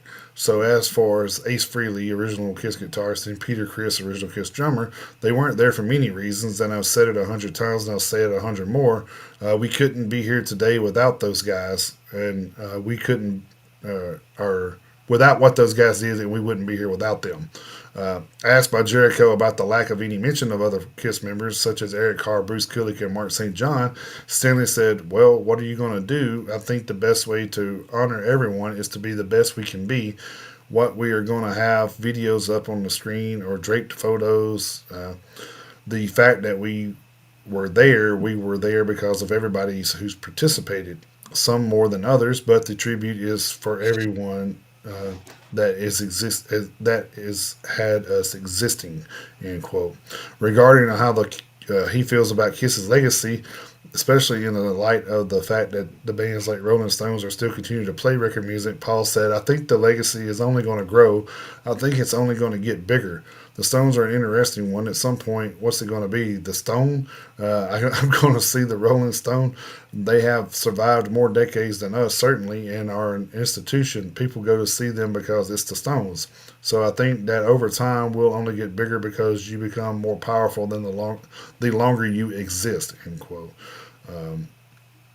So yeah, that was kind of interesting why they didn't include it. I mean, I'm sure why Vinnie Vincent wasn't in there. We kind of know his he's kind of an arrogant guy, so, I mean, so I can see Yeah. that. But not to include the original members, I think they should have at least did a track with them or something. Like, yeah. But that's their decision. They're the Kiss and Gene's Yeah. kind of been the backbone of the band for what 50 some odd years. Yeah. So, I mean, 50 plus. But I mean, so, at bare minimum, at least come up with some sort of in memoriam esque. I mean, of course, they're not all dead, yeah. but I mean, like, come up with some sort of thank you Hmm. to blank, blank, blank. So I mean, at Well, least at I think least mention their name yeah, I somehow. think they could have played a song and just threw pictures up and on the screen during one song. You know, it's like Right. I mean, kind of I the mean, fade out. You know, of the concert and just yeah. I put mean, pictures and stuff up there. I mean, I've yeah. seen bands do that before. So I mean, that would not have been the end of the world, for well, Christ's no, and sake. it's probably pretty easy to do. So I mean, you Hell, just we did it on CapCut yeah. for Well, fuck's sake. yeah, yeah, right. So I mean, yeah. So Yeah. yeah. Well, there you go. Yeah. All right, other headlines. We had ex Dream Theater drummer Mangini's new band Monolith dropped their first hit single. So that's pretty cool. Decapited's halfway done writing their next album. Any Decapitated fans are probably excited about that. Motorhead Coffee Speed Freak launching at Daytona Bike Week. Shot of Jack not included, they said. So Oh, damn it. I I mean, know, right? Syntonex cancels all shows and postpones new album as their vocalist is diagnosed with cancer. I don't know if that's the one you talked about or not, but which one? Syntonex. Yeah, yeah. That Okay, was. that was the one. Yeah, it Okay, was. Yeah, it was. I didn't catch I already caught the name of the guy, but I didn't Yeah. catch the band name. Ozzy Osbourne is in the gym prepping for his final show. Kind of crazy to even be saying that, but I know. Yeah. Shadows Falls. Matt Backend is going to play for Hatebreed for the foreseeable future. So they got that fill in pretty quick. Mm-hmm. I don't know if you said that or not either, but I didn't. I didn't catch it if you did. So did you say that in the story? Which one are we talking about? The Hatebreed story. Yeah, Chris Beatty getting kicked out, Yeah. getting But I was saying, fired. did you say that Shadows Falls Matt Bajant was taking over? I didn't know if I. Oh well, they mentioned it in the first line. Yeah, Oh, yeah, gotcha. they Okay. did. They mentioned it in the first line. Yeah. And then new Deftones is coming pretty soon. Yep. Adam D from Killswitch is working on another Serpentine Dominion record. Man, that dude He's just been damn. busy. Yeah, he's been Well, I busy. mean the new one with him and shit Howard is supposed to be out soon too. Yep. So I A think they busy, want to do busy the boy. Killswitch. We want to do the Killswitch first, I think. But Yeah. Desert Fest New York will not have a 2025 edition, unfortunately. So anybody that was looking forward to that, not going to happen. So I'm not sure. I didn't get into the story, but I just seen that and I was like, well, Yeah. I was like, man, I got enough festivals to cover. So. No shit. Yeah. Yeah. And then I don't know I'm going to kill this name, but Ryujin Mastermind Ryoji Shinamoto announces the Children of Bottom tribute album. He's going to stream called Lake Bottom. So that's pretty, or Lake Bodom, sorry. Yeah. But it was funny that when they announced that, somebody posted it like somewhere. It wasn't on our site or nothing, but I just seen somebody else posted it on another one of the groups I follow. And people were like, man, that's a ripoff of the Children of Bottom symbol he's doing. I'm like, that's No shit. Yeah. yeah, no shit. He just said he was doing a tribute to him. Like, what the fuck? Yeah. Oh man, it's funny. It's just funny how people it just amazes me how people read what they want to read. You know what I mean? Yeah. It's like you can put a story out there and people's gonna read, skim through it. They're not even gonna read it and then like try to take something from it. Like, man, you got to read the story if you're gonna Yep. do anything. Well, you can't just like because at that point you're just skimming through it and making an opinion because you don't know exactly what everything that happened. So, Yep. but anyway, it's neither here nor there. Kerry King says his second solo album might arrive in 2026. He said we don't want to wait. We don't want 5-year gaps. Not at your age. You don't. Well, I mean, that's kind of disturbing though, because I mean, you still got to give Mark time to do his stuff with Death Angel because you're going to wind up creating a bunch of fucking friction if you don't. So, That's also true. Yeah, that's so true. and I don't know if if Mark's going to pick sides, I would imagine he would pick Death Angel. I mean, I know he's making a lot of money with Kerry King, but Well, I'd like to hope that he would yeah, stick with I it. mean, you got more longevity there. You know what I mean? With Yeah. with Well, that, the cool thing is, what I think would be cool is Kerry King could do kind of what Ari's doing with the Reality Machine. right? Okay, I wrote this album with this type of singer in mind, Yeah, I get and a then different singer. Yeah, with the next album you could kind of, all right, I'm going to write this album with maybe this type of singer in mind. It's still Kerry King, it's still your band, but I mean, yeah. so If now Well, don't get me wrong. If Mark finds a way to balance the two out, and he's still the singer for Kerry King, and he's still able to do new Death Angel stuff and tour with them, if he's able to find a balance, all the better, as far as I'm concerned. But I don't think it would absolutely be the end of the world if Mark decided that, okay, I'm going to go back to do the Death Angel stuff for a while, and then if Kerry was like, okay, I'm going to find another guy, I yeah. mean, just Well, no, it's not. I mean, I don't think. I think it would work out better, honestly, because I mean, for us as a fan, anyway. Because yeah, I mean, we I don't. We've heard Death Angel without Mark. It's just not as good. I'm sorry, it's just not. I mean, are they decent? Yeah, it's decent. It's good. Good. I mean, it's good stuff. They're just not as good without Mark. I mean, right, with Mark, with there, his vocals are just different and they're yeah. just better to me. So to fit the Kind, music that they're doing. So yeah, kind of like now that. Um, that Exodus kicked yeah, Steve out Steve's. and Rob Dukes is back in there. I mean, it's same That was same. funny. Rob Yeah, said, I'm as surprised as you are." That's what he yeah. said. Yeah. I thought that The was pretty funny thing, funny. the funny thing is, no, I won't even mention it now. I won't. I don't want to jump ahead, um, but yeah. So yeah. Hopefully the timeline that Kerry King has in mind doesn't screw over Death Yeah, Angel. but I mean, being that soon though, and then Death Angel's just now working on stuff. So I mean, you're talking probably, August earliest for them to release something. So you're trying to say you're only going to give them 6 months to tour, and then you're going to try to put him in the studio again? Like, I mean, that's kind of fucked up, man. I think, Right. but Yeah. you know, yeah. But, I mean, I get you don't want to wait 5 years, but you also may not want. I mean, they may record it and sit on it too. You know what I mean? They Well, may, that's. I mean, they could do that too. Yeah. that may be Could. what could happen. So. All right, next is probably disturbing. Yeah, pun intended. Disturbed frontman David Draymond said he wants to collaborate with Kendrick Lamar for some reason. I have no idea why, but uh, I mean, it's your band. Do what you want to do, but hard pass on my end. right. Yeah. Uh, Unless he's going to do the wah for you, I don't want to hear it. So. I mean, We had Orange Stringer is taking legal action against former bandmates of the Amity Affliction, saying the legal dispute is in opposition to vocalist Joel Birch's ownership of the band's trademark. So much for amicable yeah, split there. So that's yeah, what it was. It was what it said at first, amicable split, and then now it's a different story. So. yeah. I think he's just trying to sabotage the band at this point, in my opinion. But because I Could mean, be. if you got to change your name at this point, you've been around with the Amity Affliction for God knows how many years, at least 20, I think. So, trying to change the name of the band at this point, yeah, that's just bullshit, man. Just let it go. But I think that the guy has the ownership of the trademark, though. I think Joel Birch, that's actually still in the band, has the ownership of the trademark. So I don't think there's going to be much that this guy's going to be able to do about that. So Probably not. this one kind of got me pumped. Non-Point wants your ideas for song titles and lyrics. If we pick yours, you'll be given a shout out on the album credits. Oh That's over. shit. Yeah, so that's over on their Instagram. If you want to go over and give them some ideas, I got mine cocked and ready to go. So when I get off here or probably tomorrow, I want to blast them with a few. Yeah. uh, Hell, cocked and ready to go is actually a pretty good song title. It is pretty good. Yeah. So, you know, based on their other stuff, yeah. So, Yeah. let's see. What was that? Where was that? Oh no! But Architects vocalist Sam Carter initially wanted guitarist Adam Christensen fired following a 2024 controversy.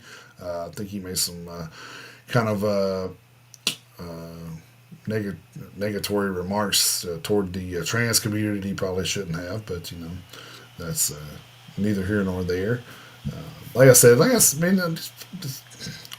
To me, that if you're talking about things that you want to go away, you're not doing what you need to do to make them go away. You're actually doing the opposite. So, uh, but Hmm. anyway. Almost everybody in the club walked out. Nita Strauss remembers the worst gig of her life. So I imagine every body that's been in music's probably got a story similar to that. Yeah. Seven Dust is working on a new album, LaJohn Witherspoon announces, so that's always good news. Camelot drummer officially launches Rock, a music streaming for rock and metal fans with fair compensation for artists. So, I mean, if that's all we're doing, maybe we need to just look at switching. Maybe, Yeah. So, I mean, we'll see. or at least just adding it. But I mean, yeah, Well, I mean, yeah, because I mean, it depends potentially, on. I mean, if bands start flocking to it, then we'll definitely have to start going there ourselves. So, yeah, the last one I had was Riley's LA Guns are officially calling it quits. So there's only going to be one LA Guns again. So, yeah, and it's the original one, by the way. So yeah. there you go. But still, it still kind of stinks when a It band goes. does, yeah. Because I mean, I'm almost thinking that that band's. I don't know if they can hash out what went on with those guys or not. But I mean, it almost looks like they might be trying to hash out some stuff for a big reunion tour or I something. mean, But that would be fine too. yeah, That'd be okay too. yeah. Like I said, I watched LA Guns back when I went to Michigan, and they sounded just fine without him. So, Yeah. all right. I guess we will go into hitting the road unless you had something to add to the headlines. Yeah. No. All right, good deal. So, hitting the road. I guess I'm gonna take a deep breath. Yeah. Do you know how to do that Ace Ventura thing? Yeah. Yeah. Oh man. Anyway, back to this. Hitting the road. I think this one was from Loudwire. I think this one was from Loudwire, and the other two I think were from Metal Injection. So this one was from Loudwire. Warp Tour has officially shared the lineups for all three of its 2025 festivals. The festival will take place in Orlando, Florida, Long Beach, California, and Washington, D.C. later this year. In commemoration of its 30th anniversary, they have been sharing bits of the lineup from all three locations every day over the last 30 days. And as of February 26th, that marked the end of it. Since our last Warped Tour lineup update on February 24th, a lot of bands have been added to the roster, including MGK, Body Count, Slaughter to Prevail, and more. See them listed with the locations they'll play in parentheses below. Probably not going to do that much, but yeah, maybe we'll see. Please keep in mind these bands may have already been announced for one or more of the other locations previously.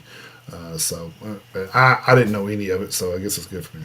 Right? so Yeah. so what you're looking at, all time low, they will be at the Washington, D.C. only. Gideon will be at Washington, D.C. and Long Beach. Hawthorne Heights will also be at the Washington, D.C. and Long Beach. Suicide Machines, also the Washington, D.C. and Long Beach. Dexter and the Moon Rocks, Long Beach only. Sublime, Washington, D.C. only. The Word Alive, Washington, D.C. Actually, the Word Alive will be at all three. Swaco will also be at all three. Charlotte Sands, Orlando only. The Mainliners, Long Beach only. Rain City Drive, Washington, D.C. only. Indigo Fever, Long Beach only.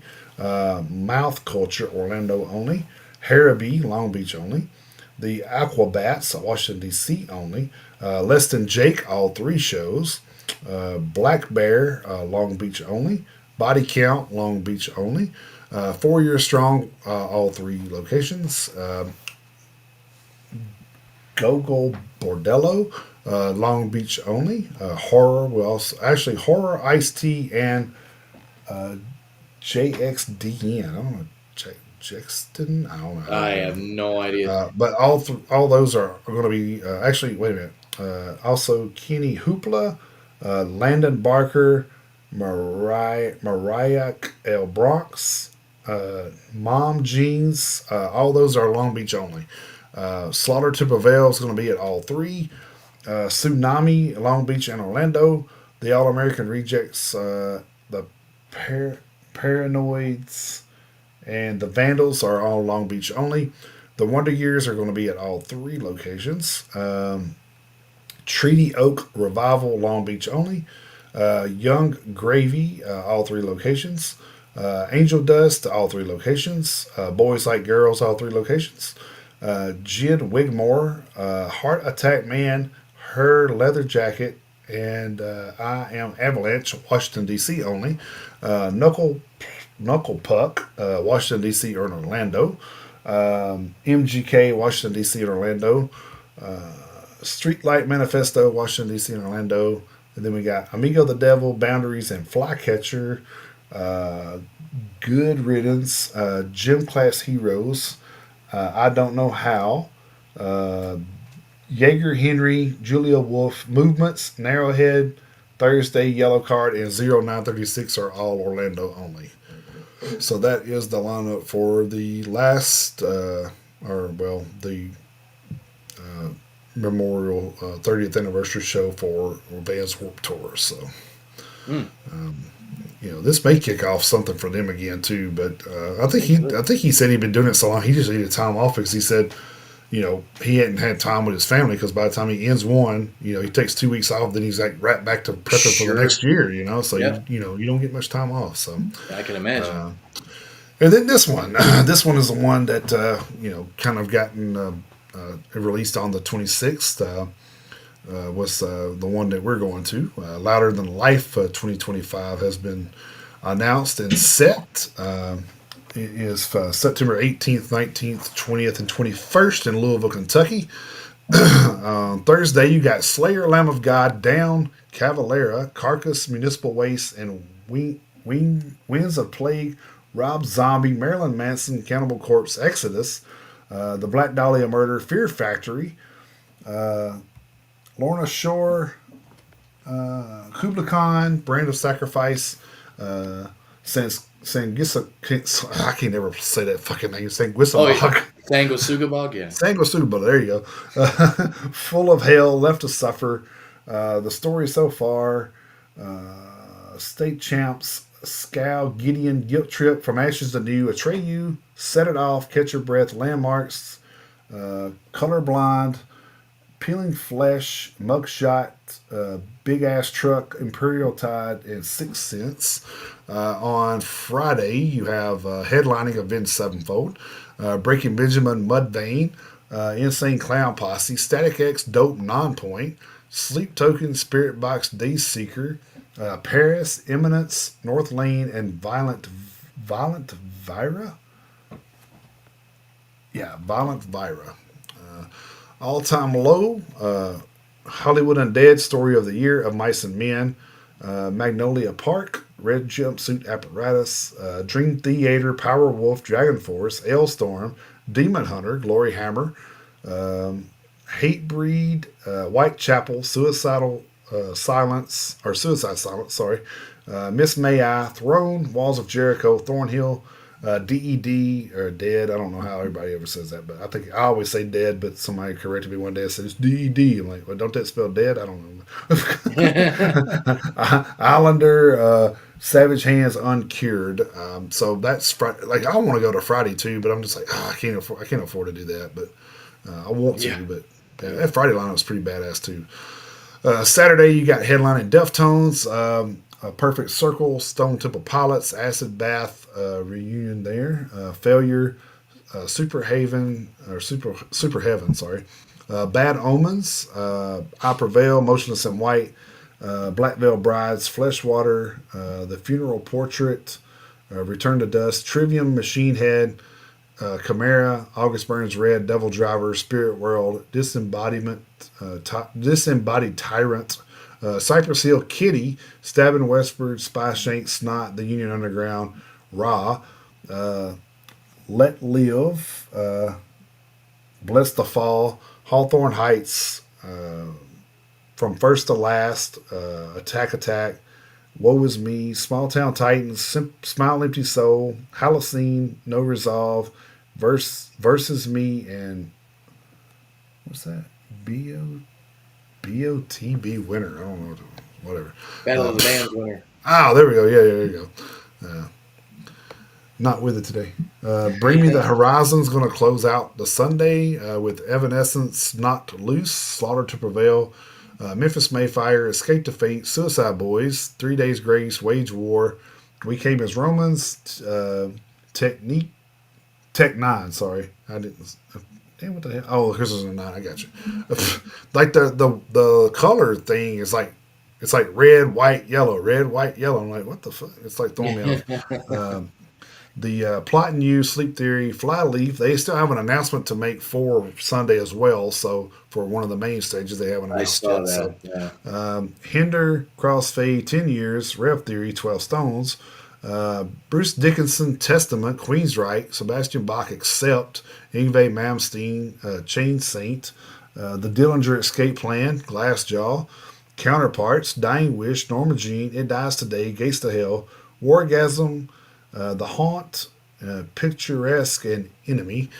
So that is the lineup there for a lot of. Man, just think about. I was just sitting there thinking, like, man, if you had like some of these groups just in a fucking concert, oh my god, dude, this is Hmm. like Trivium, Machine Head, Chimera, and Devil Driver, like Yeah. on the same. Like Jesus I know. Christ, I dude. know. And then you got Kitty on the same day. I'm like, man, this is fucking unreal, dude. The way they got this shit set up. Hopefully, it doesn't overlap a lot. That would really make me mad, but. Right. Then you got Bruce Dickinson, Testament, Queensryche, Accept, and Sebastian Bach all on the same day. Yeah. It's like Jesus, Yeah. like just grouping all that together, like it's just like wow, man. Like the one that got me was Friday. We Avenged Sevenfold, Breaking Benjamin, Mudvayne, uh, and then Static X, Dope, Nonpoint. I'm just like Jesus Christ, dude. Like that's just like Static X, Dope, Nonpoint would be a show I would go see like 20 fucking times a year if it was Right. if it. Yeah. I mean, you play my backyard 20 times a year, I'd be there. Yep. Of course, I'd be there anyway. But I'm just saying, like, I would pay to see that 20 times a year if Yeah. it happened in my backyard.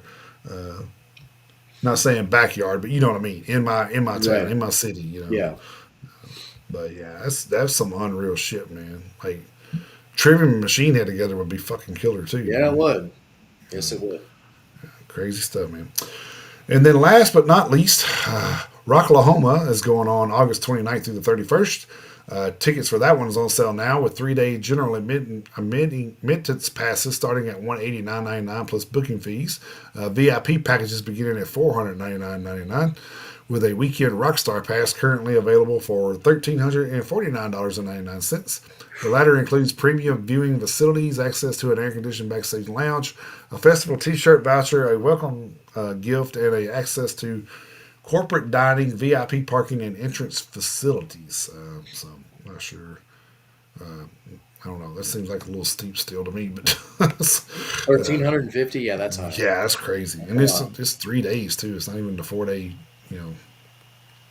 But anyway, Friday's show there is going to headlined by Five Finger Death Punch. Also on that bill is Marilyn Manson, Alice Cooper, The Darkness, Marky Ramone. He's playing the Ramones songs.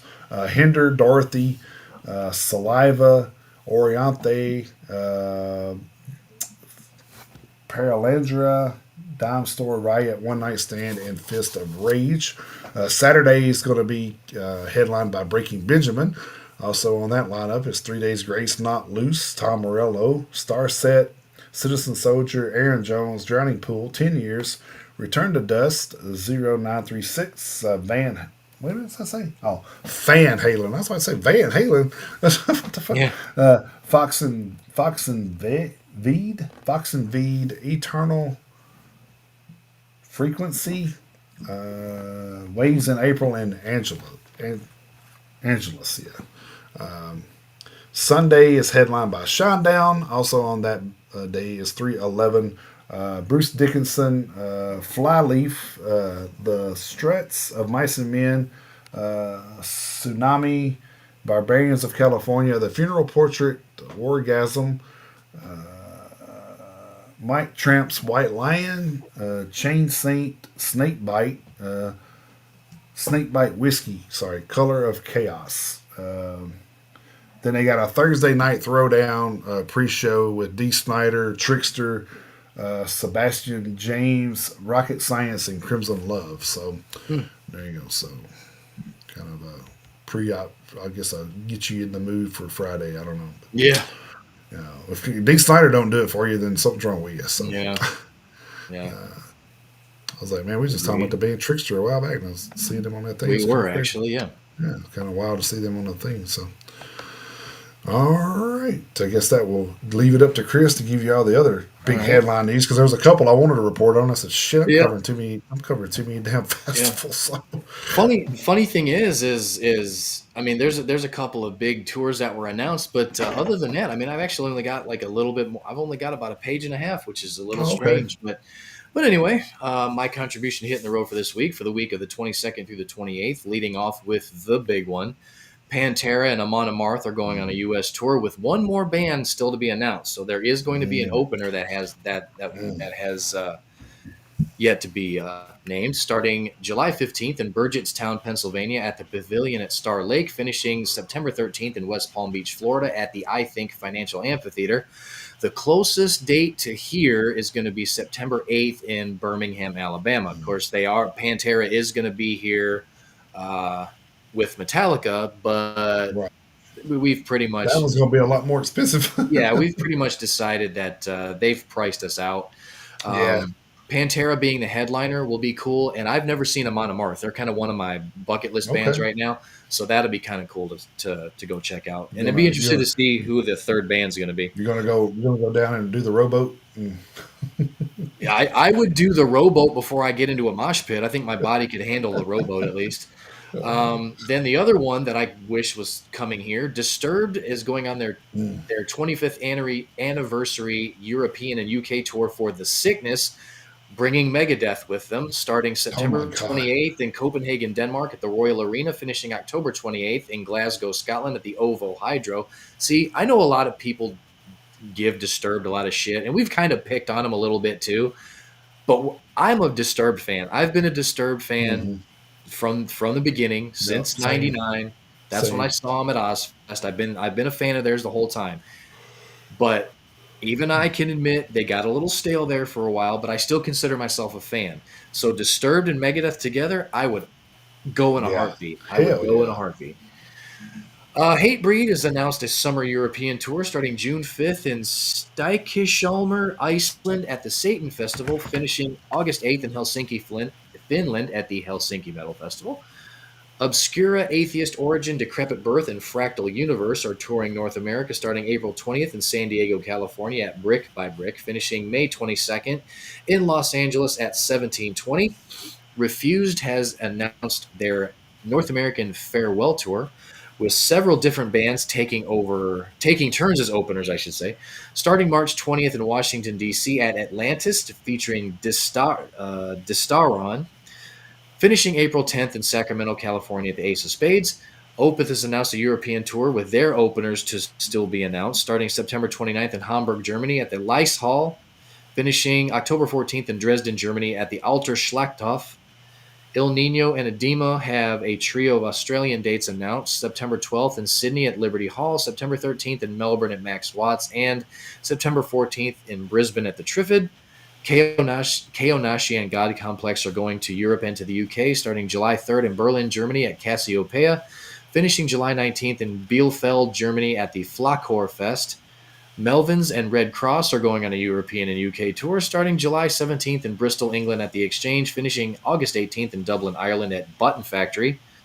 Beartooth, I Prevail, Killswitch Engage, and Parkway Drive Jesus are Christ. going on a rotating headliner tour with the Amity Affliction, The Devil Wears Prada, Alpha Wolf, TX2, Kingdom of Giants, and Dark Divine also appearing on tour at select dates.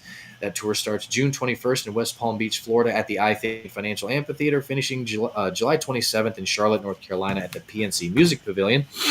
Weed Where Eater the, and where Weed the Eater, what's the huh? closest one here was Atlanta, wasn't it? I believe so, yes. Yeah. Yeah, I I believe still so. love to go to that. Yeah. So Weed Eater and Basque are going on a tour this coming March of the United States, starting March 24th in Atlanta, Georgia at 529, finishing April 1st in Fort Collins, Colorado at the Aggie Theater.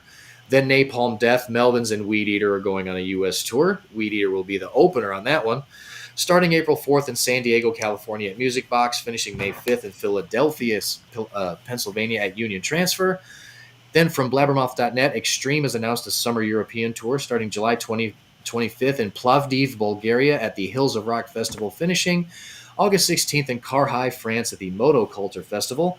And Y&T has announced a European tour of their own starting September 24th in Madrid, Spain at the Shoko, Spain, finishing October 25th in London, England at the Islington Assembly Hall. So that's hitting the road for the 22nd through the 28th. Did you say anything about the August Burns Red show with Solosis? Did you see that one? No, I must have missed that one. You Okay. got that one? I must have missed that one. I just seen it on one of the other things I follow, the Mosh.net. Said the August Burns Red have added two headlining shows alongside their upcoming run on the Poison to Century tour. The Lancaster, PA base metal outfit will be joined by Solosis as direct support for the following dates outside of the main track. It's only 3 dates, but I figured, Oh, okay. Well, I average. mean, So they'll be 4/7 at Salt Lake City, Utah at the Complex. April 13th, Albuquerque, New Mexico at Sunshine Theater, and then May 10th at Harrisburg, Virginia at the Golden Pony. okay. Yeah, So, no, I missed that and one. then let's see, where is this one from? Yeah, so they're actually going to be primarily on the Bullet from a Valentine and Trivium tour. So Oh, yeah, yeah, yeah. yeah, so Silosis is doing some of the openers for that on the first part, but Bleed from Within is going to do the second. And actually, Bleed from Within is going to be the opener here in Nashville, which I'm actually more happy about because Bleed from Within is actually one of the bucket list bands on my Oh, list. So see, there you so go. get to There buy you go. them and Bullet from a Valentine out at the same time. So Right. Yeah. So looking forward to that show in May. We've already got our tickets for that one too. you So, got your shows for that one? yep, we got tickets for that Nice, one. we do too. Yeah, Yep, we got so, them. cool. We're ready. Yeah. So, so We're yeah, ready to so go we're, for we're that. gonna be going to a few shows together this year. Looks like so. Yeah, we will. So, all right. I guess before we get into the rest of it, we should probably do our show and tell part that I was going to do in the beginning. That's cool. So, I guess it's better late than never. So, Yep. but I kind of wanted to show something that just came in today. Susie got, but so I'm going to show it anyway. So she just got the new Randy Blythe book. Oh, So I it knew she had that coming. Yeah. just came in today. So she's going to try to we're going on vacation in a few weeks, so I guess she's going to try to get that take it with her to read, I guess. So then I got a T-shirt here, Velvet Revolver. This is from the 2004 Rock and Fucking Roll tour. This is if you're not familiar with Velvet Revolver, that was Slash and Scott Weiland's Hmm. Oh from yeah. Stone Temple Pilots band. It was a lot harder than Stone Temple Pilots too, by the way. So, Yep. so Yeah, it but, was. but that's what I had. So All right. All right. I'm almost 100% positive I haven't shown these before. If I have, you'll have to forgive me. I what I got here, I got a couple more guitar picks from a nice. show that we went to. I have a Lee Altus Philadelphia Flyers guitar pick right here. I'm not a Flyers fan myself, but it is kind of cool that Lee Altus likes Yeah, hockey as much as I do. And then this is a Rob Cavastani Death Angel pick. yeah, Both of these got caught at the Bay Strikes Back show that we went to see at Brooklyn Bowl in Nashville. So yeah. these weren't from the Chattanooga show because we weren't Right. standing close enough at that one. Yeah, But yeah. yeah, I but didn't stand close enough at that one either. You were up there, but yeah, I was kind of in the back. So yeah. So I snagged both of those up in Nashville. or So did we? Did we stay? We weren't close to that show, were we? I don't think which I one was in at the Nashville? at the Nashville show. No.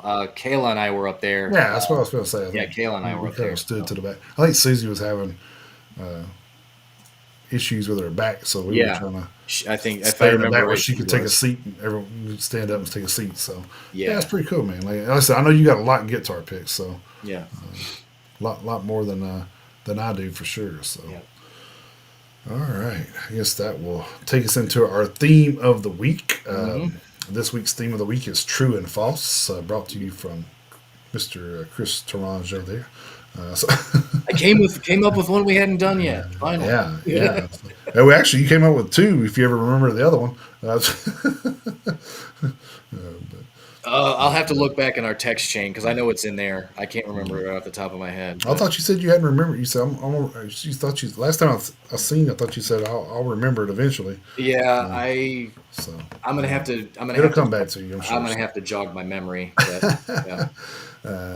So I took the true side of this, I guess, by Hmm. default. I usually take the first and give him the second. But Yep. Which is fine. It works. yeah, It's worked yeah. out so far. It Well, works. I do it because you do the hitting the road segment the most of it. So I'm just Right. like, well, We I try to give alternate. if we try Yep. to give each other breathing room in Yeah. between. So it But yeah. doesn't really matter No, to me either we way. alternate. We wind up adding our own stuff to each other's side anyway. So Yeah, that's true.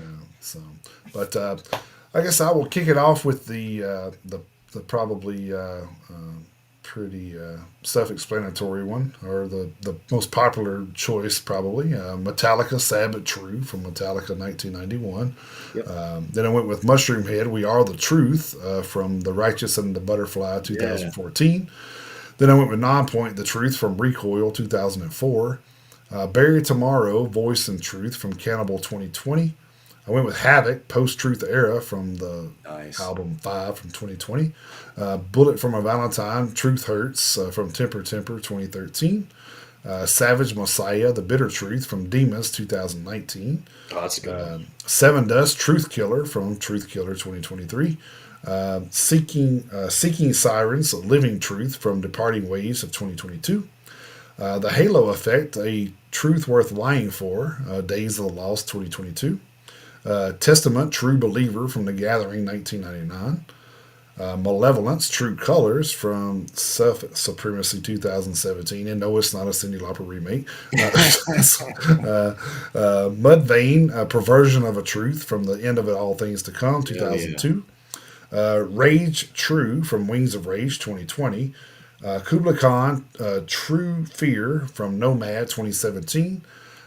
Devil Driver, Testimony of Truth from Trust No One 2016. Udio, or Udo, however you want to say it. Right. True Born Winners from Rev Raptor 2011. In Flames, The Truth from Battles 2016. And then last but not least, I had Bring Me the Horizon, True Friends from That's the Spirit 2015. So. Nice. Nice. This is gonna be another one of those. It's gonna be a lot more solid. All right, for my part, I did have the false side. First one, "False Memories" by Brainstorm off their new album Nice. Plague of Rats Yeah, that I knew came that out was today. coming. Yep, it came out today. We had a 2 month head start on the rest of you, so we kind of Yeah, there you go. yeah. So that was nice. Then I went with "Liar" by Megadeth off "So Far So Good So What" from 1988. Then I had "Heaven's a Lie" by Lacuna Coil off Comalese from 2002. Then I had "False Alarm" by Armored Saint off March of the Saint from 1984. "False Flag" by Metal Church off of it was Oh, from nice. their From the Vault Hmm. compilation from 2020. "False Prophet" by Testament off Titans of Creation from 2020. "False Messiah" from Stradivarius off of Fright Night from 1989. "False Ideals" by Zentrix off of For Whose Advantage from 1990. "My Lie" by Avatar off Thoughts of No Tomorrow from 2006. "While I Lie Awake" by Forearm off Submission for Liberty from Oh, 2012. nice. "Heavy Lies The Crown" by Machine Head off Catharsis from 2018, an album that gets more shit than it probably deserves. Exactly. Love, well, I had two by Brainstorm, so sue me. Love is a Lie. Love is a Lie by Brainstorm off of Unholy from 1998. "Liar" from our friends in Contortion off the Children of the Snake from 2023. Hmm. "Live a Lie" by Dream Evil off of Evilized from 2003, I should say. "When the Truth is a Lie," I got a twofer there, There you by Nervosa featuring Gary Holt on guitar from Jailbreak 2023. "Live by the Lie, Die by the Truth." I got another twofer right there. Uh, from the Lords of Black off their album 2 from 2016. "Where Your Rotting Corpse Lie" by E-Line off Dancing in Hell from 2020. "Web of Lies" by Arch Enemy off Wages of Sin from 2001. "Father of Lies" by Death Angel off The Evil Divide from 2016. And last but not least from me, "Hail to the Lies" by Hatchet off Dying to Exist from 2018. go. Nice. Yeah, Yeah, that's gonna be a good one, dude. gonna be a good one. Yeah, Gonna be a banger for sure. yeah. So we'll get that one compiled and Can't wait to add all that shit to the radio station. yeah, sent to a couple of our collaborators that we like to Oh yeah. get in touch with, and then we'll have something nice put together for you guys. So Yeah, I guess before we get into the next part, I should probably share the playlist from this week. So let's do that yeah, real quick. A lot of good stuff came out this week. It did, A yeah. lot of It's good stuff came out actually this week. surprised me of how much of the like notable stuff that came out too. So What and I the forgot hell? about what's that? What the hell is that little? Did you put a face in there? What is that? That came from Spotify. That's how they do it now when you copy it. So Oh, that's cool. yeah, it's almost like somebody with headphones on or something. I don't know. I like that. Yeah, I don't know. That's the way Okay, that's the way it pops up. I mean, on here anyway. I don't know if it doesn't anywhere else, but that's cool. on here, it's what I it does. like So it. it's kind of funny, yeah. Yeah. If it's done that if it's done that before, that's the first time I've noticed it. I don't It's probably to keep it from hyperlinking, probably if you look at it. probably Yeah, yeah, because God forbid, But yeah, right. Like I can't copy it and take that out, you know. right. But Yeah, anyway, yeah. You're that is this week's playlist. Of course, like you said, we had the Brainstorm album come out. We had Architects, they had a new album out. Dirk Snyder with the Balls to the Wall Reloaded or yep, Revisited or however you want to say it. yep. And then we had some new tracks out from like a Bleed Within and Hmm. let's see, Get the Shot and Employed to Serve. I mean, God Slave with another single come out. I mean, Oh they're man, I'm kind of like, yeah, man, they're like rolling them out here. They're about to come out with something, I guess. But I yeah. haven't seen anything announced. But I don't know. I don't know how far ahead you. I don't ever look that far ahead, so I don't know. But Not anyway, as far as I know, like not in the next few weeks. Because yeah, I yeah. I just made a liar out of me. March Did you? 14th. March 14th. Oh, nice. Okay. Well, I kind of say it had to be soon since they were like popping. That's like two Hmm. tracks within the last 3 weeks they popped out. I'm like, damn. Yep. And then there was one that got sent to us. Game Overs, the band. Actually, you should download that and listen to it. I do Yeah, plan on listening to that. that's so good, dude. I do plan on listening to Yeah, so that. I'm actually probably going to hit those guys up when it gets a little closer. I think that don't come out till April, so we got a little time to try to coordinate something with those guys. So Yep. I'll Well, probably I'm already trying to coordinate having Hidden Intent back on the show too.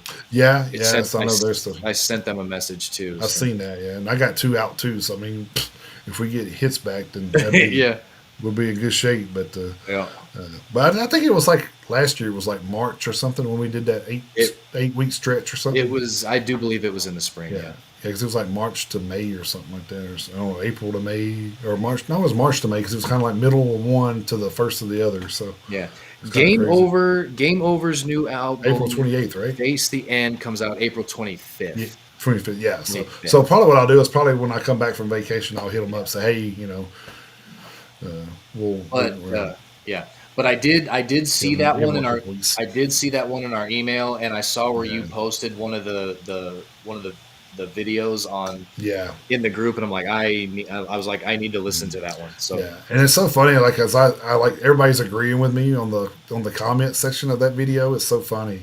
It's like my comment was, it's like this is the like 1985 versus 2025 is it's like this is the most perfect example I've ever seen in my life, dude. Like yeah, it is. I mean, it's just so like I'll get a you hear that song, I get a reminiscent flashback of like late '80s, early '90s metal, and hmm then and then he'll it's almost like um, a heavier cult to me. okay, I gotcha. So the Cult was pretty heavy back in the day. Don't get me wrong, Yeah. but this is Oh, kind of I like oh I like this band takes I it like the another cult. step, I think. So yeah, I do. I like the Cult. I like the Uh, cult.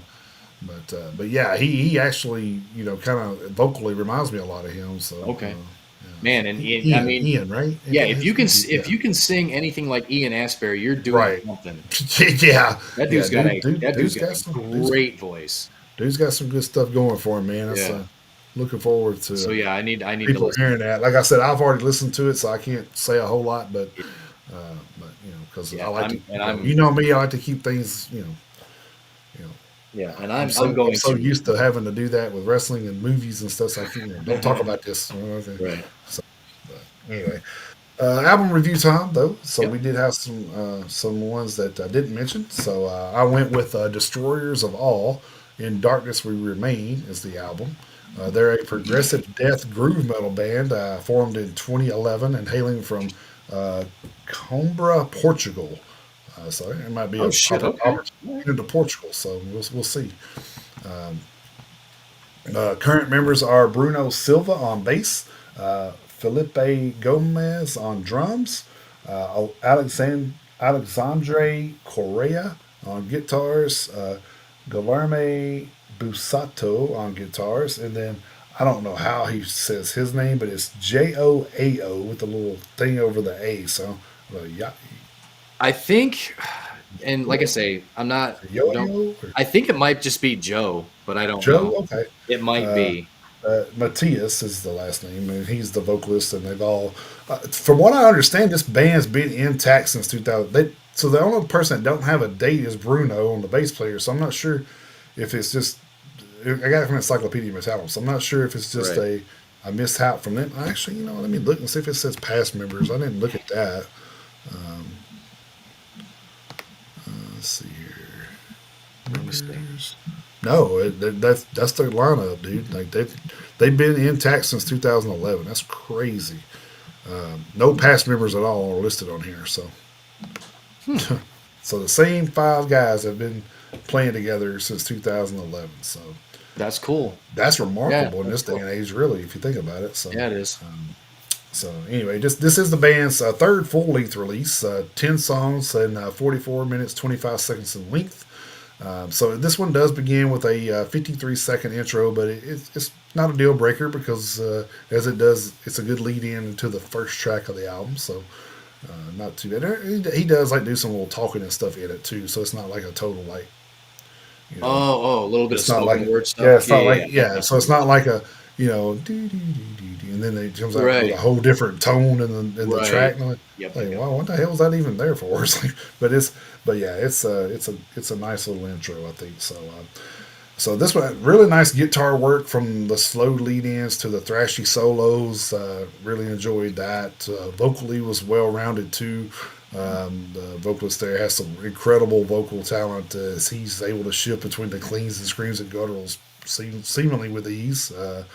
Kind of reminds me of Johannes from Avatar a little bit Gotcha. with the way he's just able to transition so well.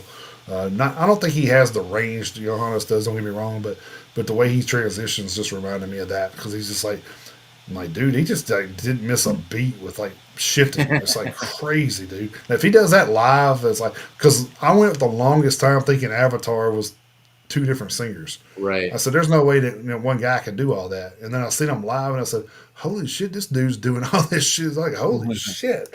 Yep. So it was pretty amazing to see that. So, but yeah, he's definitely up there in that realm. So, drumming was well done as well, well timed. The tempo, even with the tempo changes, which they often did in this record. So, it was very. The timing on it with that and guitar work, being able to go, you know, like they're playing to rip your face off and then tone it down so low within like a snap of your fingers is just amazing to me how people can do that. And then, like I said, they doing it all at once, kind of like Hmm. wow, that's just of course practicing, how much you just get it down, but Well, it's sure. just, it's still just amazing to me how the bands can do that. So they did slow it down right in the middle of the album with a track called "Cold," but it was perfect placement in my opinion. And it was slowed down and the vocals were almost like whispers. It was so, but I mean Hmm. it was just so good. I was just sitting there going, man, this is really ballady like, but it's not ballady like. I guess if it makes any I sense. got you. No, Almost kind of a Testament Return to Serenity feel, I think. yeah, I get you. But very well produced and recorded too. Like I said, like all that time and stuff was like so well done. The track Reliance had possibly some heritage type instruments in there incorporated. I'm not sure what their instruments were from long ago from Portugal, but it seems like they incorporated a little bit of that maybe. It's Hmm. almost similar to the Indian stuff that Brainstorm was doing a little bit, but Oh, okay, I got you. yeah, so it was really interesting. I was like, man, this is really cool. Like it doesn't take away from anything. It doesn't really like I wouldn't say it adds anything except some intriguing, intrigue from a fan's perspective. But it does. It doesn't hurt it for sure. So definitely worth the listen, man. I really like this one. I'm giving it four horns easily. So Nice. Always nice when you know can give four horns or better. oh yeah, for sure. Yeah. They ain't making it easy on me at the end of the year, but Well, that's true too. Yeah, that's true. All right. My album review this week was one that was another one that we got sent to our yeah. inbox. I went with the album Venom by Enemy Inside. They are a modern metal band formed in Aschaffenburg, Germany in 2017. They are currently on Reigning Phoenix Music. So, like I say, another one of those bands that I can't remember if Corinne sent this one to us or Curtis. It may have been Curtis. I'm not 100. I can't remember. Let me check real quick. Oh, no, it was Curtis. Curtis sent this one to us too. This is their third album. Their debut album Phoenix came out in 2018. Their second album Seven came out in 2021. They are a five-piece consisting of Evangelos Koukoulas, also known as Evan K, on guitar, Natasha Julia on vocals, Dominic Stotsam on bass, Dave Hadarek on guitar, and Felix Keith on drums. The new album is 10 tracks in length, clocking in at 30 minutes and 57 seconds. So a pretty quick listen. Um, honestly, uh, man, honestly, it's kind of good that it was a quick listen because I don't know this was an interesting album and not always in the best way. Uh, I will say this that there was definitely no there was definitely a little bit of something for everyone in this album in the respect that there was like there were like glimpses of metalcore, there was electronica, there was a little bit of maybe Asian influence, especially on track number 3, Sayonara, which I'll be honest, which wasn't a good song.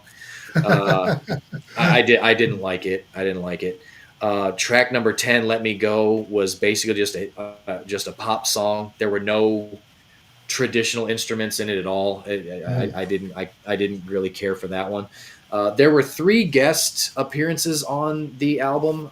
Track number 5, "Fuck That Party," featured Zach Tell of Clawfinger. Track 6, "Dirt on My Mind," featuring Mirza Redonjica of Siamese, and track number 9, "I'd Rather Be Dead," featured Davey Suicide. Um, the album definitely wasn't boring. Like it didn't stagnate at all. Most of it had a nice beat to it. A lot of definitely up tempo stuff. The only bad part about it is most of the beat and tempo came from the electronic aspect of it. There wasn't there were a couple of decent metalcore-ish breakdowns in some of the songs, and the only real guitar solo that of any substance anyway that was on the album was on track 5, "Fuck That Party." Um, I don't know. Like I say, the album kind of was all over the place. So I mean, it wasn't boring. It didn't stay in one spot. It was kind of like I say, it was kind of all over the place. Uh, a little bit too much, like I say, a little bit heavy on the electronica, which sometimes I don't mind if it's balanced out okay. Uh, too much hip hop, too much pop for me. I was I was debating whether or not to even consider this a metal album, to be completely honest with you, and I hate saying that, but I mean it is what it is. I mean I can only go Right. what I heard. I actually was able to listen to it twice all the way through. With it only being 31 minutes, I was able to listen to it, Yeah. once going to work, once coming back. So I mean it's not like I don't feel like I gave it a fair shake. I listened to it all the way through twice, and the second time I listened to it all the way through, my opinions that I formed on the first listen didn't really change. Um, there's a there is potential for them to be a lot heavier if they would just maybe narrow the focus a little bit, because they do kind of go off here, then they go off over here, then Mm, they go off over here, then they go off over here. So I mean, diversity is one of their was definitely one of their strong suits. I mean, they definitely don't adhere to one sound, So they definitely have that going for them. But from a like a I guess a purist or traditionalist metalhead, I guess, not necessarily for me. I'm gonna give this one 2.5 horns out of 5. I didn't hate mm, it, but I didn't love it. Like I say, there were some things that were in there that were decent, that they probably definitely should have done more. And then there's some stuff that really doesn't have anything to do much with metal at all, that I wish they would leave out. But I mean, that's, like I right. say, that's just one reviewer's opinion. So yeah, this one's gonna just go right down the middle for me this week. Yeah. So Mm, it happens. It happens. there's one more I want to check out that they sent us too. It's from that band Arion. I want to check that one out too, I but was I didn't have a chance to. But Yeah, that was another one. it's one of Curtis's, I think. So Yeah, yeah, Arion, and then what was the one we were just on? Game Over. right. I want to say there was another one, but we got so many this week. I'm like, holy shit! So Yeah, it was a lot, man. we got quite a few. So I have to kind of sift through them. But again, it's kind of cool. It's cool that they're doing that to us. Uh, Quick shout out to my aunt Amy. She stopped in real quick to say Yep. hi. So, but yeah. But Good yeah, deal. definitely, not enough hours in the day to listen to everything. No, It is what it is. unfortunately, yeah. Yeah. So what we got looking forward to next week? So, yeah, moving into the month of March, and spring is right around the corner. I know a lot of people are happy about that. Mm. And next weekend, for the people that do partake in daylight savings time, it actually That's starts. right. It actually starts next weekend, so that'll be nice.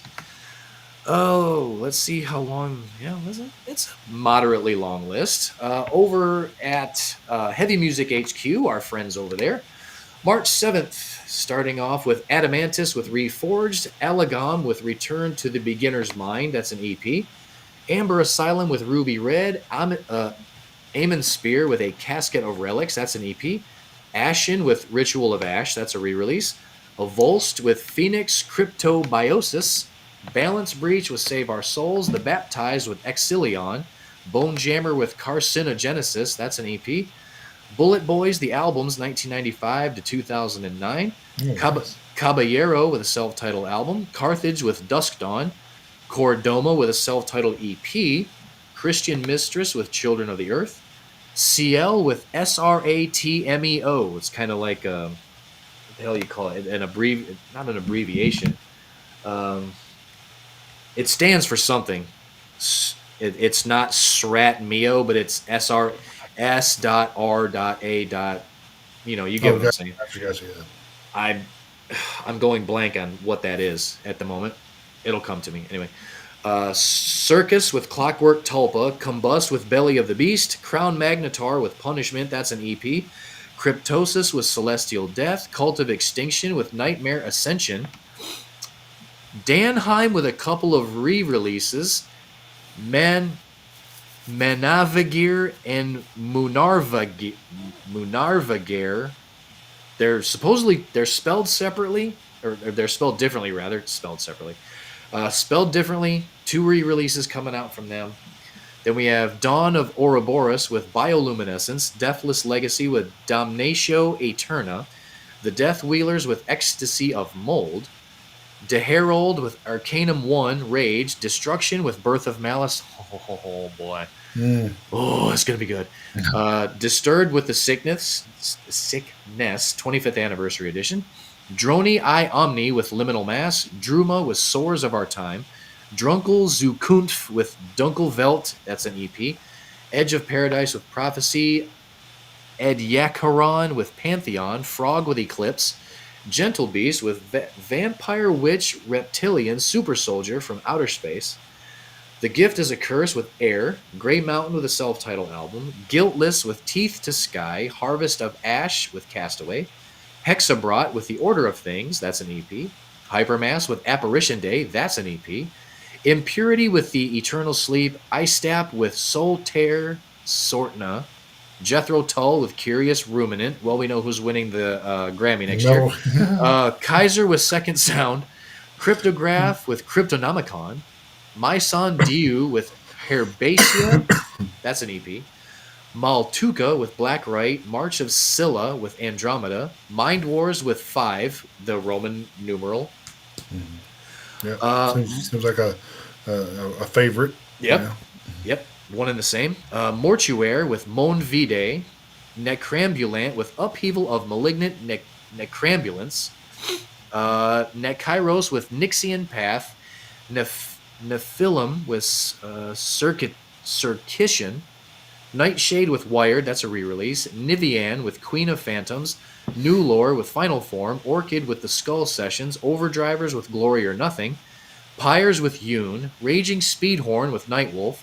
Rainbows Are Free with Silver and Gold. Reconciler with 3 songs, that's an EP. I'm hoping it's only a 3-song EP. I'm hoping. Reek Mind with Mired in the Reek of Grief. Ritual Mord with This Is Not a Life Lover. Root Brain with Mother Tomb, that's an EP. Rotzi with The Greatest Chronicles of the Complete Anthology of Rotzi Essentials. Sacrosanct with Avenging Angels. Sadist with Something to Pierce. Sculpture with Landkrieg. Shoe Saul with Irwan. Shrine of Denial with I, Moloch. Smith Kotzen with Black Light, White Noise. Sword with Keldra Kojost. Spirit Box with Tsunami Sea. Static Clone with Better Living Through Static Vision. Stygian Path with The Lore Keeper. Sutek Hexen with Constellation Ritualistic Altars, Demons. Swerve Driver, rather, The World's Fair EP. Throne of Iron, Adventure 2. Tropic Gold, Sick to Death of Everything, that's an EP. Uthulin, The Barbed Thread of Madness, that's an EP. The Vice with A Great Unrest, that's an EP. Void Chaser with Trust, that's an EP. Vorderman with Feeding on Flowers, that's an EP. War Magic with Atomic Rights. Whip Striker with Cry of Extinction. Whitechapel with Hymns in Dissonance. Nice. Oh, good old Whitechapel. Whitechapel. Who on Earth with Smoke and Mirrors, that's an EP. The Wild Hearts with Satanic Rites of the Wild Hearts. And Winter Arvin with Sous l'Orage Noir. L'Astre et la Chute. That's my best attempt at French. That's all I got. So that's the list for next week. There's a couple that I think we're both gonna be looking forward to, aside from the album that we will choose to review. Yeah, won't be one of those, I'm sure. So yeah, we'd kind of be cheating if we did a little bit. Yes. You did mention Destruction, right? That was one of the ones. Yes. Yeah. That's yeah. That's what I thought. Yeah. Yes. I thought I heard you say that, and I was like, I couldn't remember if it was next week or the next week. Yeah. Okay. Oh yeah. Nope, it's this coming Friday. That damn album's gonna be so good. Yeah. Oh man, that's probably gonna be our first real contender, I think. So I think so. I mean, I think so, just based on the singles they've released. That's what I'm saying. Alone. Just based on that, I mean, they would really have to lay an egg to have an horrible album after those 3 releases. Yeah, my God. Which I don't see them doing that. But no, not them. That's one of those bands when you see something come out, you're like, oh hell yeah. Oh yeah. Yeah. I think Destruction is going to be setting the bar early as far as the rest of the year for the thrash bands, for sure. Oh, for sure, yeah. Because I mean, you got Testament probably. Yeah. By the end of the year, and then I think they even said later in the year, didn't they? I think so. Yeah. I think that's what they're shooting for. So October, November, maybe with Testament album. So they're going to be probably closing out the year with the big named thrash bands, I'm sure. So, Machine Head's coming up pretty soon too. Is there April or May? April. Yeah, so April 25th. Yeah, same day as the other one. Same day as the other one. Yep. As Game Over. Yeah. Wow. Yeah, it's just it's crazy. Just sitting there thinking about the bands that still haven't announced their actual release date yet. So, yep. Fucking wild, dude. Oh yeah.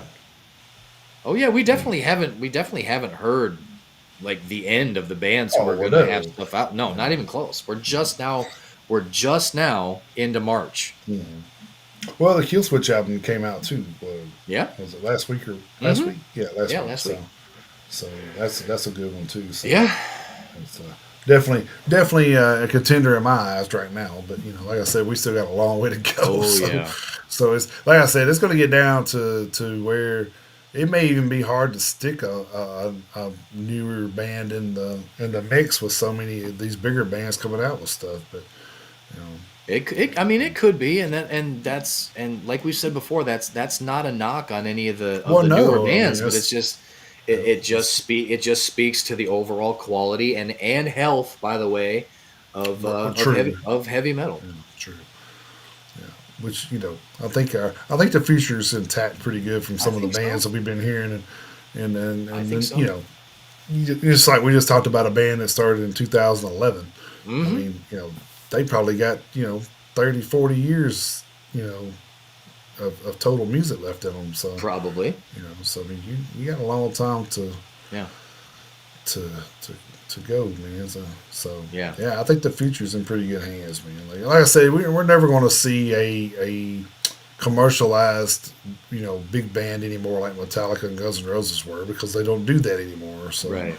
it's kind of you It's know, gonna be it's gonna end up being a thing where, like you say, there aren't one or two or three mhm. like flag bearers for heavy metal. Right, It's going to be more balanced. It's going to right. be It should be, it's going to be a much more spread the wealth, and hmm it's there's going to be a lot more bands who are going to have a chance to make a name for themselves and Oh, headlining tours and headlining festivals and stuff like mhm. that. It's not going to be one of those things where like Metallica's going to be at like Mhm. all six of these festivals, Right. and they're going to be doing their whole thing where they play two sets on two separate nights. Well, which I still think is a cool concept that they're It is doing, a cool concept. I but like it. but it's not going to be one of those things. I mean, you're going to have more tours and more festivals where it's like, all right, this band will be over here. They may not be over here because they've already been over here. So we're going to give all these other bands a chance, and we're gonna fan out, and we're literally just gonna just cast a much wider net, Mhm. which I mean you could argue, especially for the long term, is probably gonna be a better thing. Yeah. And like I said, that stuff with Metallica probably started with a one, hey, what would you charge for to come and do this one time festival? And they're like, well, this much money. And it's like, oh man, that's a lot. Then they probably kind of kept going back and forth, and he finally said, well, hey, if I can get you 2 nights within 2 days and give you a break in between, what would you charge me for that? I guarantee that was a better deal for everybody. So, Yeah, well, you that's know, true. so, That's probably true. so, so I mean, because Oh, I know for a fact that he said before that Disturbed charges 150K just for one yeah, festival. yeah. So You know, what? Metallica charges way more than that. Yeah, So probably 500,000 at least. yeah. You know what? You posted something like almost 40 minutes ago, and we didn't even bring it up in the fucking headlines. The whole thing with Clown and his son having to leave the Oh Not yeah, Fest yeah, yeah, yeah, Australia yeah, yeah, because of yeah. a family. We didn't even mention that in the Yeah, headlines. because I forgot about. I Yeah, forgot well, I even posted it. So yeah, it was during the show, and I was looking for something else. That's what it was. But yeah, because I was looking for something, then I seen that. And it's yeah, like, oh, yeah. Now, so Sean Crahan, his son, is the drummer for Vended. They were hmm on Not Fest Australia together. They both had to leave for a family emergency. Don't know what it is. Don't know how long it's going to be. That's really all there is to it. So right, that was just a yeah. kind of like It a was, it quick was just a headline thing. headline. Yeah, it was just a Yeah. headline thing. So hopefully everyone can get back to normal. Yeah, yeah. So Yeah. I mean, it had to be pretty big for them to have to rush off like that. Yeah. So So probably yeah, a an immediate family member. more than likely. Yeah. Yeah. So Well, if father and son both had to yeah, up and leave, then yeah, exactly. more than likely, yeah. So yeah, All right. So before we leave, be sure to check out our 24/7 radio station streaming. right now. right now. At Right now. stream.trulyradio247.com/8008/stream.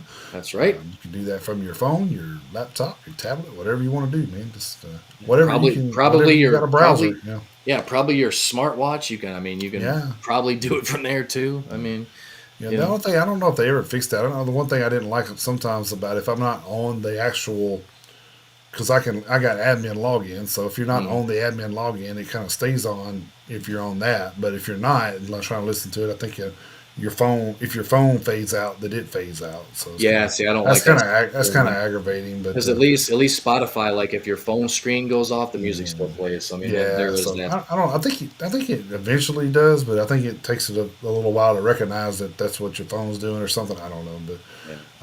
but anyway, I mean, like I said, it's not a perfect concept, but it's it's an option, man, a new option. So that's always a good thing. So Oh yeah.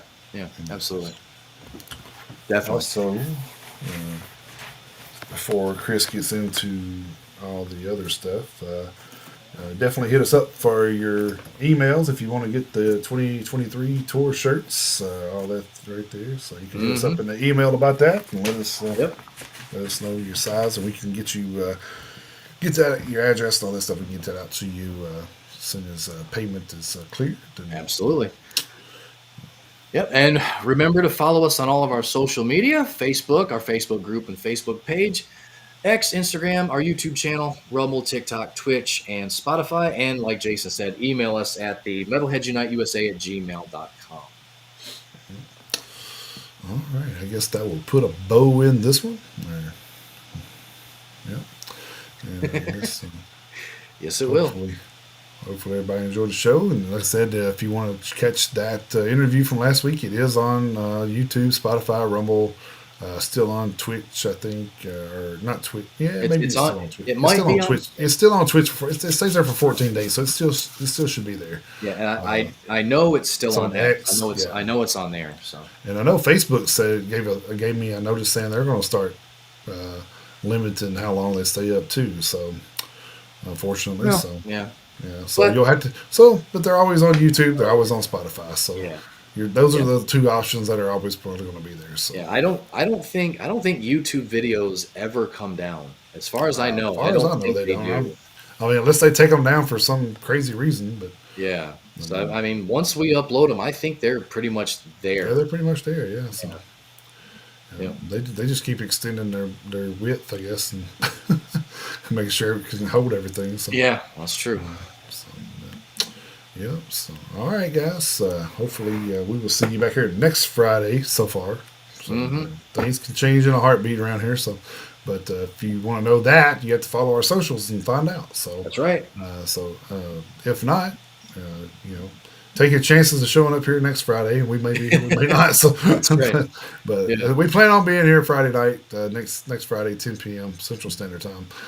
Uh, so join us then, and then if not, then you'll know we had an interview set up for a different day. So, That's right. like, wait, where's those guys at? You'll Where the just hell have are to those come guys back. at? Yep. And So, you'll just have to come back. so it's better just to follow the page.